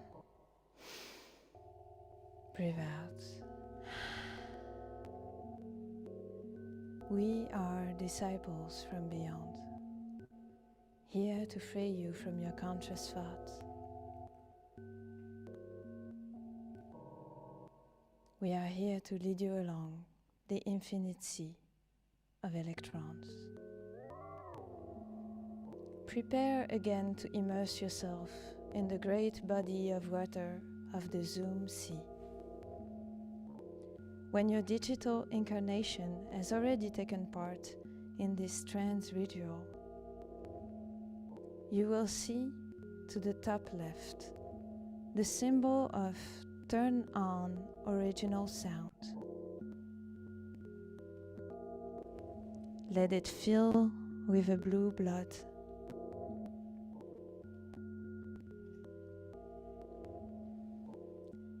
When original sound is blue, you are ready. Are you feeling the connection return? Can you make sure there is not too much background noise around you? Let us all join in the sea of electrons. Breathe in, breathe out. Prepare to step in. And first recall to yourself the time that you belong to? Are you the sound of the present, a storm of rhythm? Or are you the sound of the future, a common humming? Make a choice. Position yourself. And now press unmute.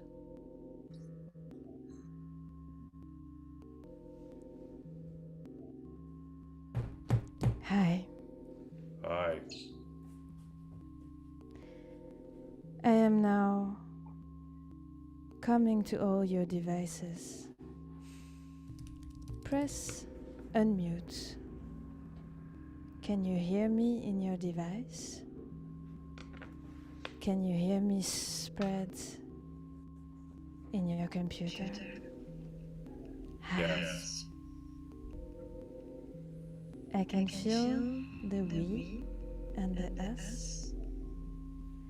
Let us share and bask in sounds. First, let us reproduce sounds of the present. A storm of rhythms.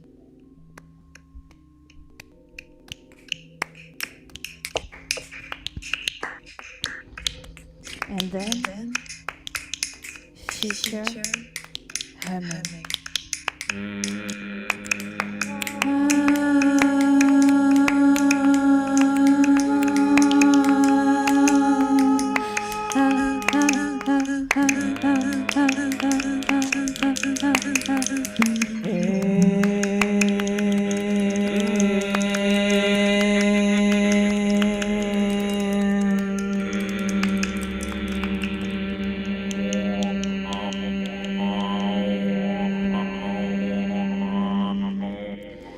And stop.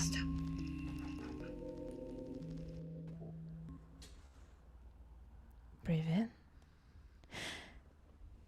Breathe out. You can unmute yourself again and turn off original sound. No, but I guess The last echoes are turning off. As the blue blood leaves original sound, you are free from the digital trance state again. If you need to stand up, to grab a drink, to scream out the tension, now is the moment. But if you want, you can always remain here to enjoy the calm together. Eyes closed. Mind emptying. Breathe in. Breathe out.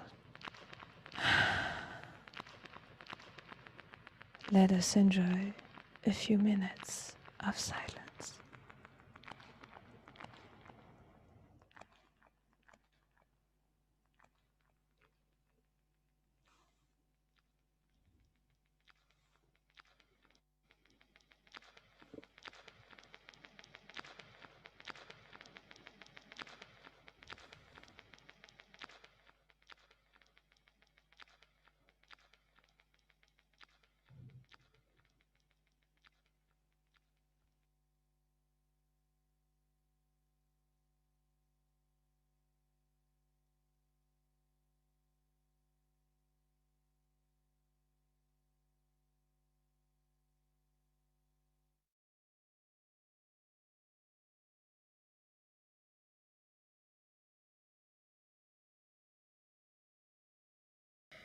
I just had this feeling that I hear like a noise, the sound of birds chirping, and I was thinking, oh, is it another intervention by artists? And then I realized, no, it's actually the spring is here, and it's outside my window, and I'm in Riga in Latvia, where it's coming slowly.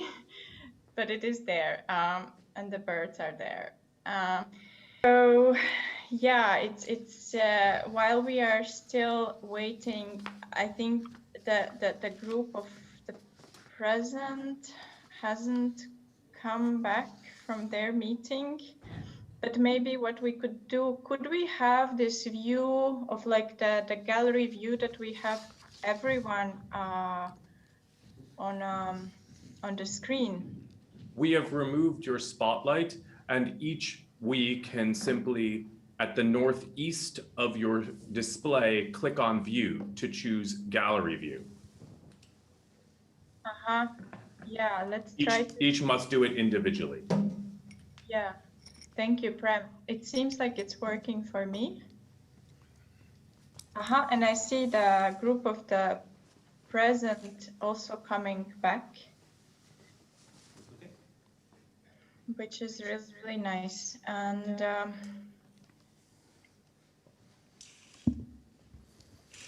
And I think, yeah, so this is this moment when we would really like to open it up to the assembly and to anyone who has still more questions, or to the present, to the future, or to us, or comments, or yeah, anything that that you would like to share with everyone.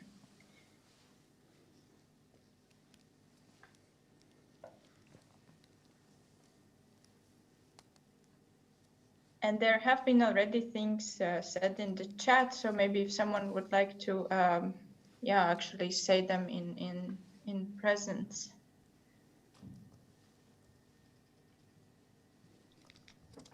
I would like to ask a question from everybody who are non-indigenous here, that what kind of a collaboration you wish to have with indigenous nations?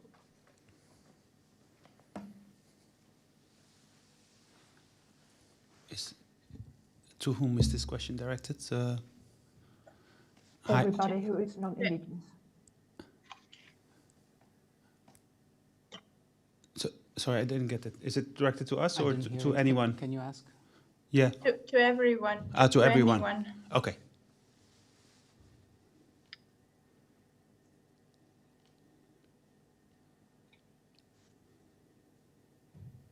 Yeah, I see Frank. Yeah. I will give an answer to Paulina, but I want to say make some comments on what I heard in this very stimulating and very intense meeting. I mean, I joined the meeting to know what your generation is thinking about climate change and art, things like that. And I'm really speaking from the previous generation, right? But I was very often moved and shocked also by the intensity of your interventions from the past and from the future. So I want to say three things, and the first is really what Paulina was after. Again, I have been working in the climate as a climate scientist, as a climatologist, also in IPCC, and also in the political context of the European Commission. I think, as we said yesterday, there is an opening since 10 years, maybe, within the scientific community to open up to artistic practice and thoughts. And artists in residence, joint festivals and things like that. There is also an opening in the political context of the negotiations for indigenous people. If you read the Paris Accord, the 2015 about climate change, there is a lot of mentioning of indigenous people in the role of local and indigenous practice and things like that. So there is something happening, no? I think it's important that you're aware of that. And I think I would say that if Paulina some time ago talked about a special IPCC body for artists, scientists, and indigenous people, that this, at the present moment, this would be possible to set up. And it would make the following proposal: rather than setting up a body, which might be a little bit more complicated, as you were probably taught on the first day, IPCC is producing these massive reports every 5 or 6 years, right? But it is also producing what they call special reports, which are commissioned by, I don't know exactly what the process is, but I think that if you would propose a special report on indigenous knowledge, right, that would be at least be considered. You know? So if you as a group, as Jan van Eyck, as a group of cultural institutions would go to IPCC and say, okay, we have had discussions for 2 years now, and I have heard many fantastic argumentations to take indigenous knowledge on board during the past 2 days. If you bring that to IPCC, I think you could make a strong case for having a special report on indigenous knowledge. And in there, of course, you would have the scientists, the artists, the social workers, and things like that. That would be sort of a concrete vehicle to do something with IPCC as a group of artists and social workers and things like that. So that's the first thing I want to say. The second thing is that, and that's based on experience, I have, as I said, I changed jobs 5 years ago to work differently. And in the past 5 years, I worked a lot with, well, a lot is not a word, but I had projects with scientists and artists.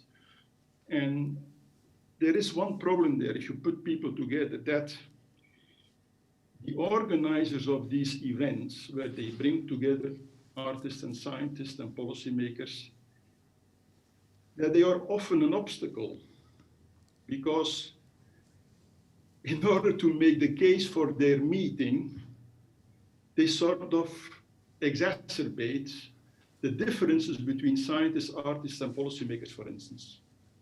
They start by saying, okay, we are so different that we have to come together and work on it. So they make it a bit worse in the beginning, the differences between scientists and artists, in order to then have a meeting to solve it. And I would rather say there is so much in common we have between an artist and a scientist that we should systematically start from what we have in common, right? Rather than exacerbating the differences to then work on a solution. So that's a little bit of my experience with all the goodwill of organizations and people who want to bring together different disciplines. Often they create an obstacle in the very beginning by exaggerating the difference. We have to start from what is in common. And now the third point I want to make, and I think Julieta was very honest in saying that also the artistic world has its problems now. And every discipline has its problems. We all have to sort of survive. Also, the scientist has to survive. We all have to compete for funding. No? We all have to compete with colleagues. We all have to try to collaborate, find resources, finding an office. So for 90% of the work that a scientist does, or an artist does, or even a policymaker does in the Commission in Brussels, we do actually the same work. We have the same problems to solve, right?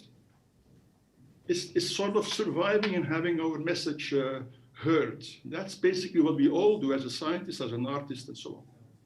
And so it's only at the end that we call it an artwork or a scientific work or a legal text or so. But 90% of the work we all do is the same. We're all sitting here around the same computer at the end, doing the same things, no? Struggling with the same technology, trying to make our voice heard. It's all the same type of work. That's what I wrote yesterday. At the end, it's all work. And if we could find ourselves together and discuss the work we have to do, then all the boundaries fall away, right? Because the work is the same, whether you're scientists or artists or black or white, or that's what I think, no? So these are the 3 points I wanted to say, and I hope I was not too conditioning or manipulative, or I'm certainly not hostile. Okay, thank you. That's what I wanted to say.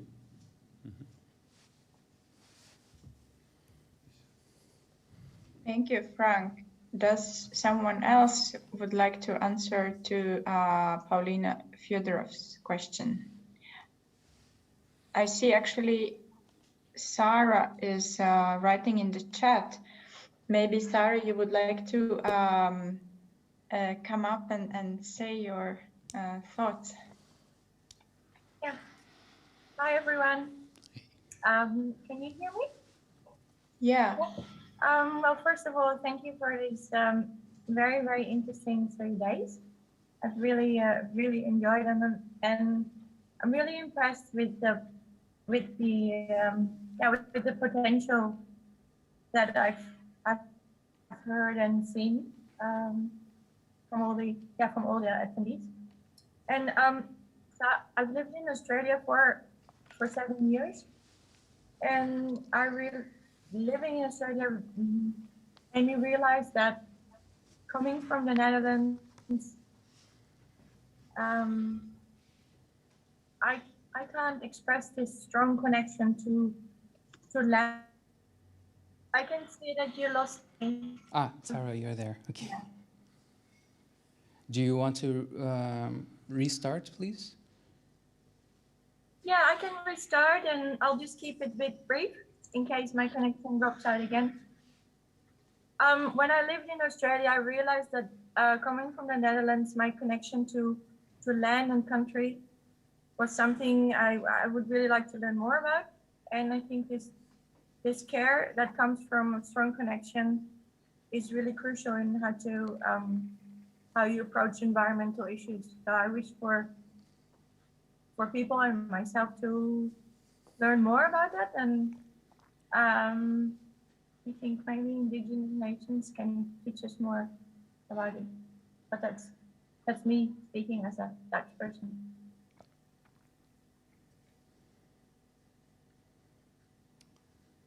Thank you so much, Sarah. Does anyone want to respond to that? We can give a few minutes. I would like to respond to Paulina's question, which I just think is an incredibly generous question, and I think, Paulina, you've already said it was just, I don't know. It's like the question, I'm overwhelmed by the question, and I think the only way I could say to answer it is to, I don't know, open some spaces for having that dialogue about what that might be. I'm here in Cymru in Wales, in the UK, where questions of indigenous people and land is very complicated, as is my own personal relationship with it.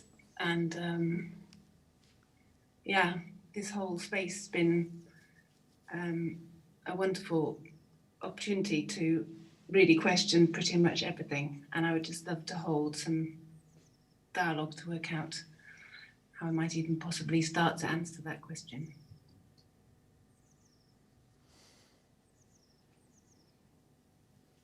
Thank you, Lindsay.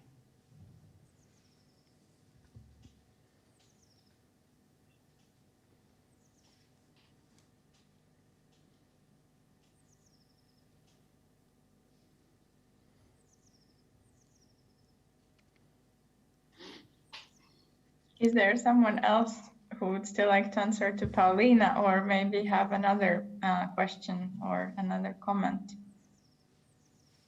I'm just thinking about Paulina's question in relation to the exchange we had before, and that there is in settler colonial countries, there is this phrase of acknowledgement whenever any kind of conference takes place or any kind of gathering, where one acknowledges the land. One acknowledges the spirits of that land where one is standing or speaking from. But that's mostly in the settler colonial countries. And I'm thinking that regarding all the violence that has been done, and I disagree with Frank, obviously, that there are huge differences. You cannot say it's the same for black or white. Even if it's scientists and artists coming together, they don't have, it's asymmetrical. It has been for centuries, and this asymmetry, if it's not acknowledged, it will continue to go until 7 generations and more. So how to acknowledge that asymmetry and that violence? And I think that the formulation of acknowledgement is, if it's really meant honestly, and it's not just performative in the sense of we have to read this because we are right now in Australia, or we have to read this because we are in Canada. I have been thinking about how, you know, how to, in a sincere way, if we are to work with somebody as non-Indigenous who is Indigenous, how to acknowledge that. What are the forms, the rituals, the words? What is the language? Can we, you know, shouldn't we try to learn the language that that person is speaking, understand the concepts first before, you know, getting into kind of dialogue where, you know, we are, there is so much expectation on Indigenous peoples sharing their knowledges. I mean, without ever considering what does that exchange mean for them? And on what terms is it taking place? Is the whole past actually taken in consideration or not at all? So that's why I'm thinking this also now from our previous conversation, how can this violence be acknowledged? And if you are thinking about the IPACC, how what are the forms? Yeah. And can you hear me? Yes. And to add on that and to go back to Lindsay's comment, which I really like this idea. Sorry, Emma. Natasha, of so land acknowledgements that happen in settler colonial spaces, it's important to say have been very critiqued for being like just gestures, superficial gestures. But I do think that certainly in a European context, there could be a lot of power in colonial acknowledgements. I'm wondering, for those of you who are from various parts of Europe, if you're aware of all the places that the countries you're in have colonized, continue to colonize and occupy. I wonder if you know the names of those lands and bodies of water and islands. And I wonder if you know the names where your countries have military bases and gold and water and extractive aluminium and diamond mines. And I'm wondering what that kind of honoring and statement could mean. I think there could be something really powerful in it, but it would obviously have to be accompanied by action and not become yet another performative gesture. But I wonder if that there could be something in there in that when we're still in a place in Europe where, I mean, certainly in the UK British context, most people in Britain believe that colonialism and empire was going around the world giving people schools and Bibles and railroads and passports to come and then take all the jobs in the UK. And that is still a majority held belief that is not corrected or put straight by our education system, in which we don't learn about empire or slavery in a European context at all. So I don't know if that's, I highly doubt it's changed, but I don't know if that's changed in the last few years. So, but I kind of just wanted to say that it feels like there's something in that if it was done carefully and caringly with action and not just lip service. And I also wanted to thank you for standing up and out against Frank's point that there is no difference between us. And I want to ask that that be taken as a model, that kind of labor and kind of dialogue does not always have to be done by the people of color in the room. And that actually it's often much more effective and much more sustainable and much more less like an attack when it comes from people who are also working through their own relationships to and complicities in whiteness. And I would like for that to be seen as a model that can be replicated throughout this weekend and or this symposium, but also throughout everybody's lives. Thanks, Anna. I'm going to carry on from that, if that's okay. Just want to echo as well the danger of land acknowledgements being tokenistic, and just saying that when we're thinking about the context of climate change, that many of us have been having these conversations about power and privilege almost our whole professional lives, even though we're young. And we're definitely in a moment now where we have to be doing radical, rapid redistribution and reparations.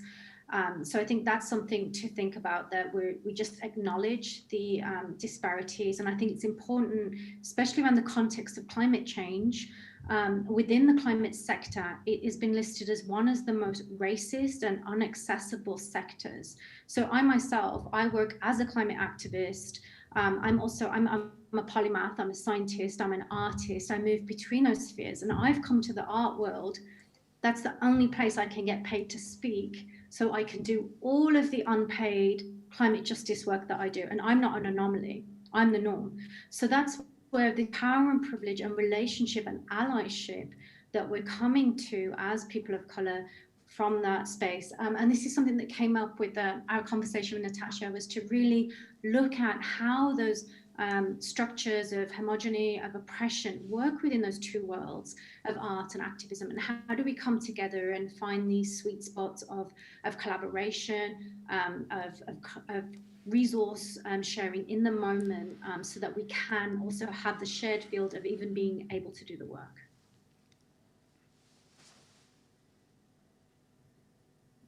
Can I maybe quickly add to this that the art and science sort of discourse in the field of art and science collaboration is and continues to be and has been very white and very male, and there's a kind of there's been more acknowledgement of that, but it's still something that has really, there's a lot of work to be done on that front, and I think that has been definitely something that has been opening up recently. But yeah, just as a short sort of addition to this. We wish to thank you all of your responses and comments, both in the written form and in the oral form. And maybe to conclude that the outlining of the differences is in many cases about pointing out that there are still groups and voices who lack sovereignty, and it's the final and sometimes a very desperate attempt to cry out for the remainings of one's sovereignty in those fields. And if that sovereignty is acknowledged, then a true equal dialogue can take place. And secondly, being as my sister from the ancient world, Suzanne, was referring to, being an end result of already happened apocalypse, that has created the sense of urgency in every step of the way. The decision that has been done nearly 15 years ago of choosing to collaborate with climate change scientists and wishing to share all the observations on land, changes on land, that has been the only way to try out to find a way to make some kind of a difference on the collapsing ecosystems in Arctic. And it has been quite often until the very recent years that the resources for those observations have been given for the white male scientists who will write the report, and us, the indigenous co-researchers who may be in private relationships, the scientists have been referring to us. We are not paid or we are not being given resources. And the turning point in my particular community has been the art funding.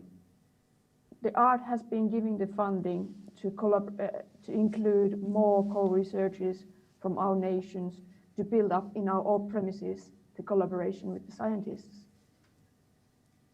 And like I said yesterday, and now I'm speaking as I, not as we, natural science and traditional science are not against each other, but it has taken over 40 years for holders of traditional knowledge to convey and convince the scientists and science in general that we do also have something valuable to give us. And everybody has a different pathway, but this has been my pathway.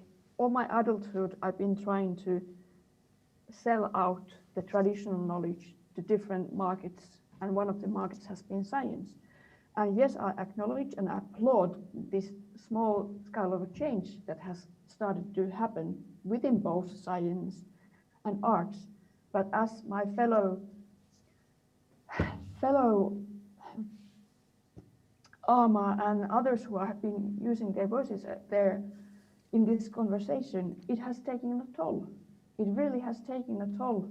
And I'm not just speaking of fatigueness, but the remaining spots of old growth, lands, forests, and which are the remaining spots of old growth mind knowledge, are undergoing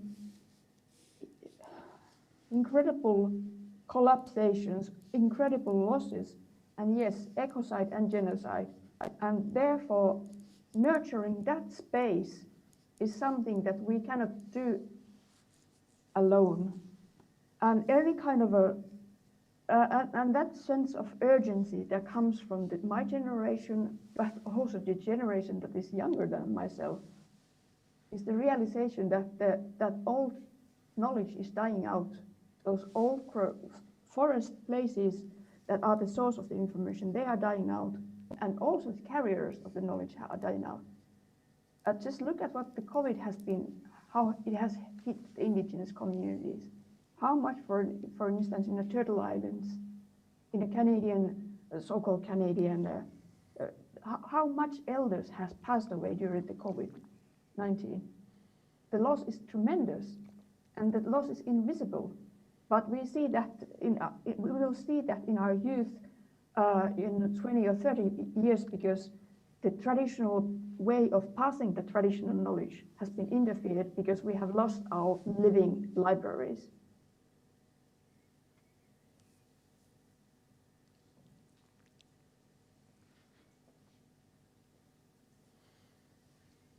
If I may say, there was a comment by Danny Redeye. Maybe he wants to, or she wants to speak. Hi, yeah. I just, on the topic of the Indigenous relationship with the Indigenous communities, I am Seneca. I live on the Seneca Allegheny Indian Reservation in Salamanca, New York. They did just start a climate task force. I found out yesterday and I joined, so I'm not really sure kind of what they have going on with that yet, but I have also worked for the Seneca Nation for 5 years, so I know that their government system is not so organized, or it's not the greatest. So I just wanted to invite anybody who has any ideas they like to share, or if they want to get involved with our task force and open up these conversations to kind of bridge this gap between this small indigenous community in New York and this group of great minds that I'm have the pleasure of being involved with.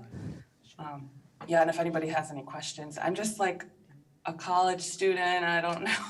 I'm just here trying to learn. So yeah, if anybody has any questions or anything, please, I invite you to get a hold of me and I will be glad to speak with you about it. Thank you, Dani.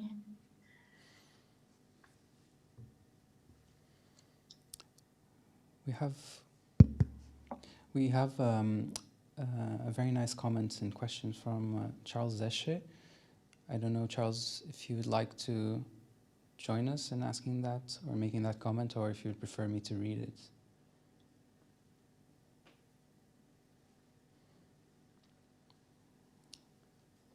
Maybe I can start reading it so that everyone in the... Okay. I will read Charles Zesche comments so that everyone on the live stream can also follow the conversation. So thanks for the question, Paulina, and comments, Ama and Natasha. I think there's so much work that white European society has to do before, or at least during, any kind of collaboration. For me, within the art world, that's connected to what a few of us call demodernizing as a secondary European action under the imperative of decolonizing. I think if indigenous people are willing to help us with that, and there's often a generosity that I have experienced, then that is already a lot. If they are not willing, then it's very reasonable to wait until we, white European bodies, are fit for purpose. Beyond that, I see our job in a provincial Dutch museum as being to use the power we have to give space and time to listen, learn, and be led into action like this. Thank you, Charles, for that.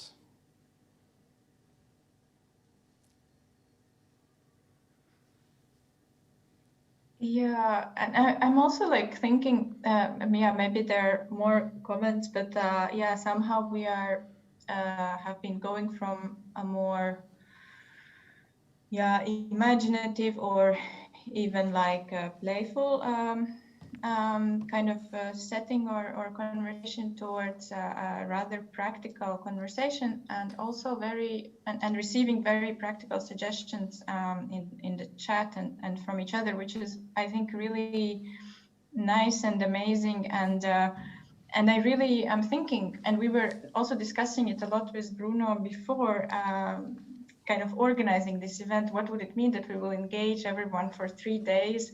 And then what will come out of it, and like really trying to imagine what would be the step by step. And I think it was nice to hear also from Katia Garcia, Anton, very many kind of those suggestions, which also came with this idea that it shouldn't be a burden. So I'm really wondering, yeah, like how, like if it would continue, you know, then wouldn't it be also like quite burdening in terms of time, and how could actually, instead of being that burden, it could also be this amplifier of a certain voice. And maybe there needs still to have some time or some, yeah, like more bodies conversing, because as also is mentioned, there are so many institutions and individuals doing similar kind of work. So and just to find this right format to bring this further, and at the same time also like a lot of discussion sort of really came towards, you know, working with our own structural issues within the art world. So yeah. But maybe this thing of the burden versus like voice and actually gaining something is something that I'm keeping to wonder within those days, you know, because now everyone has so generously shared, and we feel like we've learned so much, and where to like and how to bring it further. Can I add something to that? Yeah. And following from what you said, and also the previous conversations, I think what personally I learned, but I think Inga, we touched base briefly, what I learned from listening to all of you was that how, and maybe answering Paulina's question and reiterating the I don't know from, sorry, I forgot your names. Yeah, from one of the speakers before, like, I don't know. For me, it was important to realize to what extent also the format that we propose somehow counteracted the purpose that we wanted to achieve. And not only the format for discussion, but the time and the process of doing it. And I think, and Amma a little bit before asked me on the chat how to move forward, and I think one of the ways that we can move forward within the Jan van Eyck is to take this small scale structure of this event and learn from it, because I think this small scale structure of this event is a symptom of larger scales. For example, if we want to be concretely discussing the format of the urgency intensive, what can we learn from what has happened now? What we were asking from you, and what is the time frame that we allow? What are the conditions that we allow for? So how can we not repeat the same mistakes? How can we leverage the things that were positive and possible? But how can that escalate to a bigger institutional framework? And then, of course, one can talk about the wider trajectory of the Jan van Eyck, like how can we learn from this experiment with all the good and bads that it has, and how can that influence a larger scale of the institution and a larger trajectory, and hopefully we can start tapping on the outside of the institution after that. But for me, that realization was really important, and of course, Inga and I were very hesitant in proposing some kind of structures and running that risk. But I think also this kind of process that is in itself extractive is something that could also happens within our working methods and institutions as curators and as art institutions. Yesterday, Katia Garcia-Anton was putting on the table if we would need new temporalities for institutions in order to be able to be more or less resource extractive. So and Natasha wrote about slow institutions, of course. So I think, to answer your question now outside of the chat, I think there are many ways of bringing this discussion forward that I would love to discuss with all of you. But I think for the Jan van Eyck, hopefully, this can be very,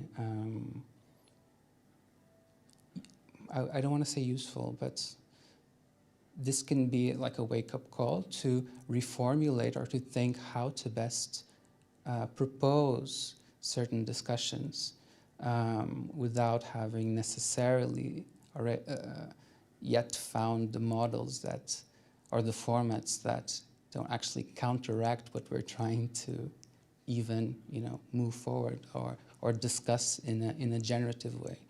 So that for me was a really important realization, and I thank you all for bringing it back to us on that responsibility. Thank you for that, Bruno. And I completely agree with you. It's exactly the same thoughts that I had. When you brought it back, it gave me the feeling, okay, so this might not be, what about this format and what about the way we are doing it? I mean, this is also a way of controlling the means of production, the means of aesthetics, huh? And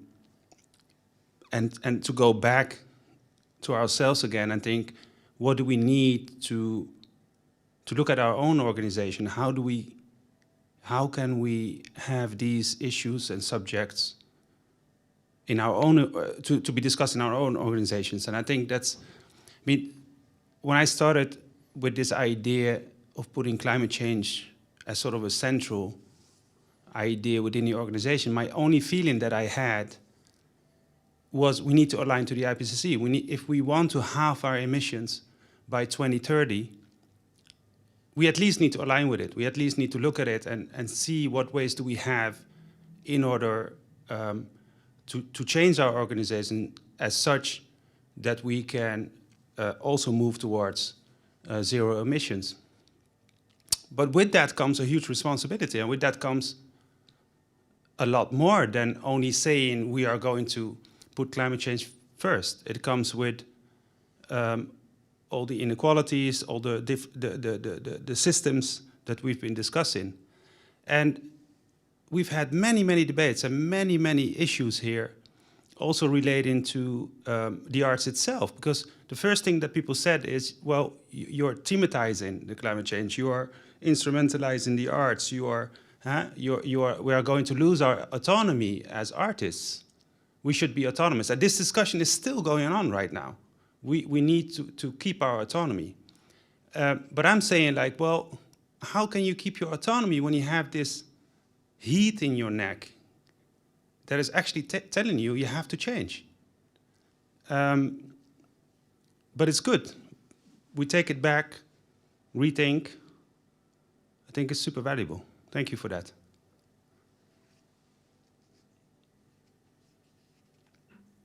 Thank you, Hisham. We want to say that we have some different feelings about competition in our 2121, and so we can acknowledge in our time more clearly there is neither success nor failure, there is only learn. Or, as one elder said many years before your own, God is change. We would point to some comments in the textual transmission which point to some concrete ways. The comments of we Ama and we Julieta and we Susanna, which point to how within an institution, opportunities, programs, funding can be directed towards those who are most directly affected, those Black, Indigenous, people of color already working in climate change, climate justice, and rapid redistribution. But how those might not be precarious positions, rather those that are ongoing, sustained dialogues, rather than what I think in your time maybe was called flash in the pan solutions. And we think that this work of listening has also come up. What has been clear to us hearing the speakers is also how for those working in climate justice, such as we Paulina, we Susanna, already the arts provide some of the funding structures which allow those more precarious and politically engaged works to be conducted. And so it is true that for many, not only those in climate, but in other contexts, the arts provide access to funding which may not be otherwise available. We also find that the suggestions of both we Ama and we Paulina in the earlier assembly were very important in changing the temporality of engagement. We find that we Frank, while we may have some issues with how we Frank approaches difference, we find the idea of collaborations very useful and interesting, but we find that they need to be, in our view, longer term and more sustained. For example, we question, why is it that an organization and an event focused around climate change had only scientists, for the most part, on the first day, and then maybe some of them, and here we thank Frank for staying with this conversation and learning from it. Why is it that it is the artists who speak? Why is it that we don't continue this dialogue if that is the stated aim of the institution? So we ask these questions not only as a way to point to failures, because we don't believe in failures, but to point to the ways in which we learn and can try to spend time together in ways that are more sustainable and allow for the kinds of contact and knowing that we, Paulina, have pointed out before. The simple act of introducing oneself and being known and being heard and being understood as something that can happen not only in large groups, but in smaller groups and through other activities, such as communing and dancing and other things that bring us pleasure. We thank us. Thank you. Thank you. Thank you for beautifully, putting those comments together. Can I say something again? Please, Frank, too. Yes or no? Yeah. Sure. No. So while you are reflecting on how to bring that further and how to structure your discussions and your actions. I think you have to sort of make clear whether you want to work together with IPCC or not, and how you want to do that. I think that's important. You don't have to, but if you want to, then you have to reflect on how you want to do that. So I mentioned these special reports. That's one way. But I want to mention the following. One of the special reports was in 2018, was commissioned by the political world in 2015. So it took 3 years, 2 years to make it. And it was the 1.5 degrees climate limit now, and it was a lot about tipping points. And actually this report was read by Greta Thunberg, and it was the beginning of everything that came after that, no? The whole awareness among young people, just to show that writing a report sometimes has unpredictable outcomes, no? For the scientists, there was a report putting down the knowledge. It's read by a small girl in Sweden, and it was the start of a whole avalanche. And that's what I want to say. We are living in complex systems. The society is a complex system, no? Look at our discussions. And in a complex system, if the system is put under stress all the time, comes one grain of sand and it makes slide away the whole mountain. It's unpredictable which grain of sand, but it comes. In a complex system under stress comes a moment that everything changes rapidly. And we have seen it with the awareness among the young people in the past years. So the message is to put the system under stress all the time, from all directions, no? From the scientific, from the artistic, and so on and so on, with the knowledge that sometimes something will happen importantly. And that's a little bit how I look at it, not to keep pushing without knowing when things will really change, but things do change at the end. The coronavirus was a very little, one virus sprung from an animal to a human, and it set in motion a whole change in our societies. So that's a little bit the view I have on things, and that's why we have to keep pushing like you do all the time. And I'm grateful for the young people that they keep up the pressure, yes. But I think we've had a great kind of chat also still about this, if we want to collaborate with IPCC. And so Paulina has said that, yes, we wish to, and then some important points I think have been raised here. So by Katja, that this collaboration with IPCC should and could be one of a multi-layered approach. And Paulina is adding that the tool of special report can be one option for end results for collaboration. And I think this remark, again, by Natasha, is important to start with acknowledging the existing asymmetry of power relations in scientific world and accountability that needs to be put forth regarding the violence caused. And yeah, so I think it's really good that we are sort of getting to some points also in relation to that, because of course this collaboration, I think we already have like the people and there is this interest, but like how to do it in an equal and non-extractive way. So so thanks for those already discussions there. And if someone still would like to come and speak with your face up.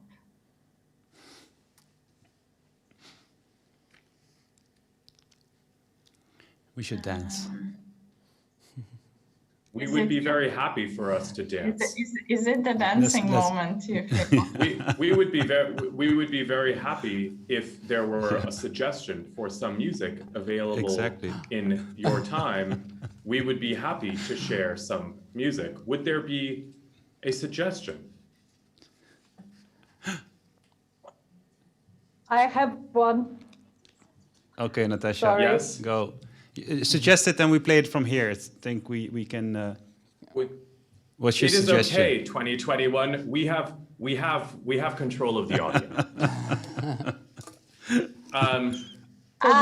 This is Saul Williams, list of demands, brackets, reparations. Great. And there you go. If you would like, I will put in the chat also the lyrics because it's really important. Thank you, Natasha, for this beautiful suggestion. We will start it now. Yeah, it just started. What happened?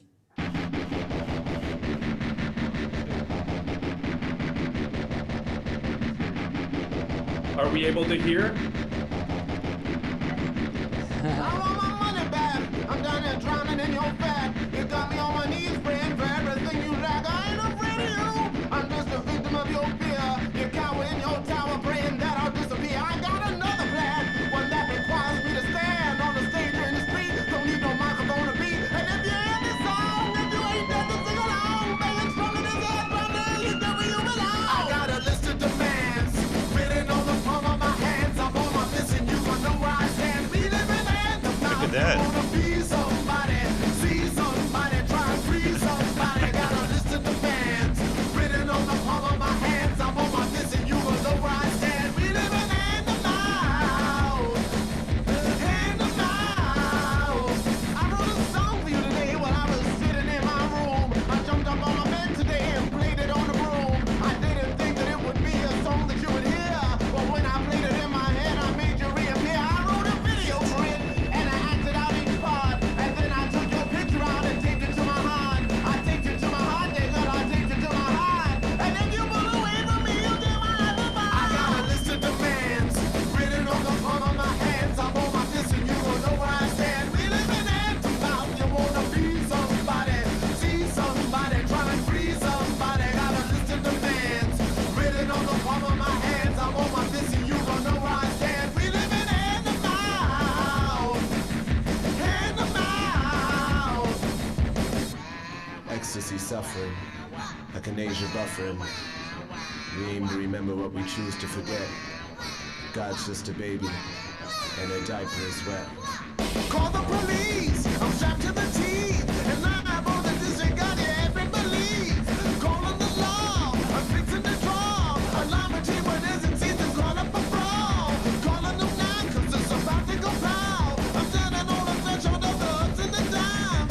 Call up a truce because I'm about to break loose. We're taking that 'cause I'm breaking out of my noose. I got a list of demands written on the palm of my hands. I'm on my list and you gon' know where I stand. We live in hand to mouth. You wanna be somebody, see somebody, try and free somebody. Got a list of demands written on the palm of my hands. I'm on my list and you gon' know where I stand. We live in hand to mouth. Hand to mouth. I got a list of demands written on the palm of my hands. I'm on my list and you gon' know where I stand. We live in hand to mouth. You wanna be somebody, see somebody, try and free somebody. Got a list of demands written on the palm of my hands. I'm on my list and you gon' know where I stand. We live in hand to mouth. Hand to mouth.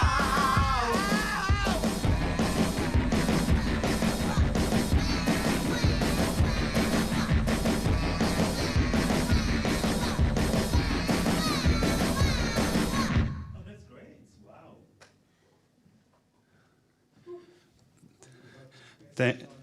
Thank you, Natasha.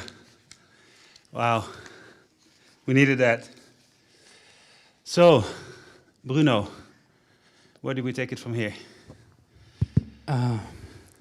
To the future again, to thank Prem, because I know, Prem, you are sending the energies for the dance.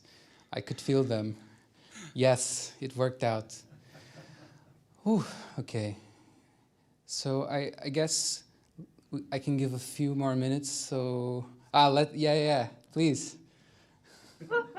We should... Come on, everyone turning their cameras on, please. Yes.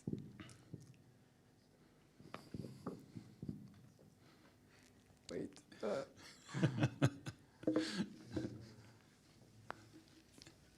Are we now in yoga? No, this is the greeting of the future. Okay. Oh, okay. Thank you so much. This has been, for me, mind-blowing and generative, and yeah. Someone wants to add something before we go? We travel back to time with Arvid and Marie. So let's just open up for any last remarks from any of you who want to say something or perform for us. If not, we travel.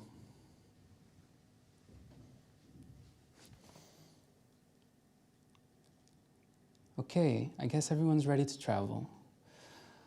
Thank you for enduring with this intense 3 days. Thank you all for your contributions. And this has to be just the starting point of something else. Thank you. Have a nice travel back in time. I have actually to be responsible and find my list of thank yous here and read it out. But Is this because we're not gonna meet after we travel out of time? maybe we can meet, which would give me some No, more time to maybe- find my list of thank yous. Let's just travel with Arvid and Marie. Let's travel with Arvid and Marie. And then come to me again, so I can say properly thank you to everyone. Okay. You wake up. You are still a lizard, sunning on a red rock. It was all a dream. The concept of contemporary art contributing to sustainable development is already losing its meaning as you open and lick your own eyeballs to moisten them. Time to eat a bug. Before you let your dreams completely escape your mind, there is this one detail you want to remember. Was it a thought? Was it a material? Was it a concept or an object? You try to materialize it in your head. As the detail becomes clear again, you type it in the chat. This is the one thing you'll take back with you to your present existence.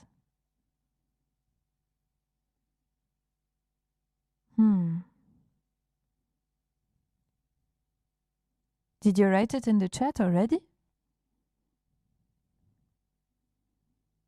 Well, time to eat a bug.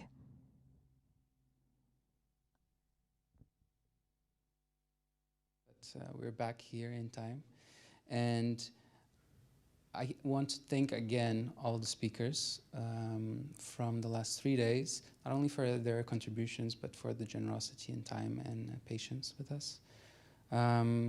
Hisham, Dr. Telma Krug, Dr. Yoba Sokona, Carolina Caicedo, Roman Krishnarik, and our amazing panelists of today, Taru Elfing and Prem Krishnamurthy for the amazing moderation, Fernando Garcia Dori, Suzanne Daliwal, Natasha Petrezin Bacheles, Ama Josephine Butch, Julieta Aranda and Paulina Fyodorov. Thank you so much. Participants of the Van who contributed so much to the event, Arvid Remachi, Manjot Kaur, the Soft Protest Digest, Asli Borger, David Habets, Aliki van de Kraus, and Charlotte Lagro, Rudy Gage. And then also the team of the Van from communication to production to the technical team who were really extremely fundamental to make this happen. And they are behind the cameras. Also, a number of people that were generous in helping us find our way in the process, such as Helena Popko, Joaquin Guzman, Jonathan Lin, Judith Gartner, Yussi Koitela, Katia Garcia Anton, Komba Semega Jane, Leoli Eshragi, Nina Peva, Mathilde Bonstra, and the students of the OBS Bienstad, And last but not least, Professor Tatsuyo Saijo for the help and inspiration with future design and generosity in sharing some insights with us. And my co-curator, Inga, of course. Inga, back to you. Thank you. Yeah, thank you.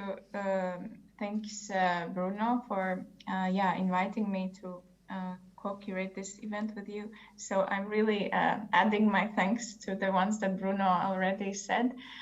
And just to conclude, I would have to say that I'm really happy to see such a generous sharing and also the criticality. And I think with the sharing of both, like a lot of resources already appeared there, a lot of residency programs and things like that. I mean, which we also discussed that, of course, a more structural change is needed. But I think there is already, like a lot that we can build on ourselves. And also, we are really happy that this IPCC and IPACC idea has resonated.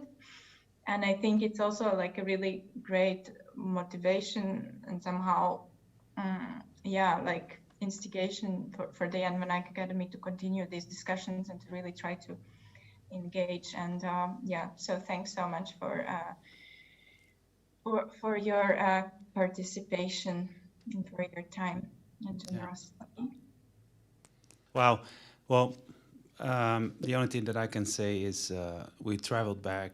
I wish you all well, a beautiful weekend, and I really hope to see you back again. Bye. Ciao.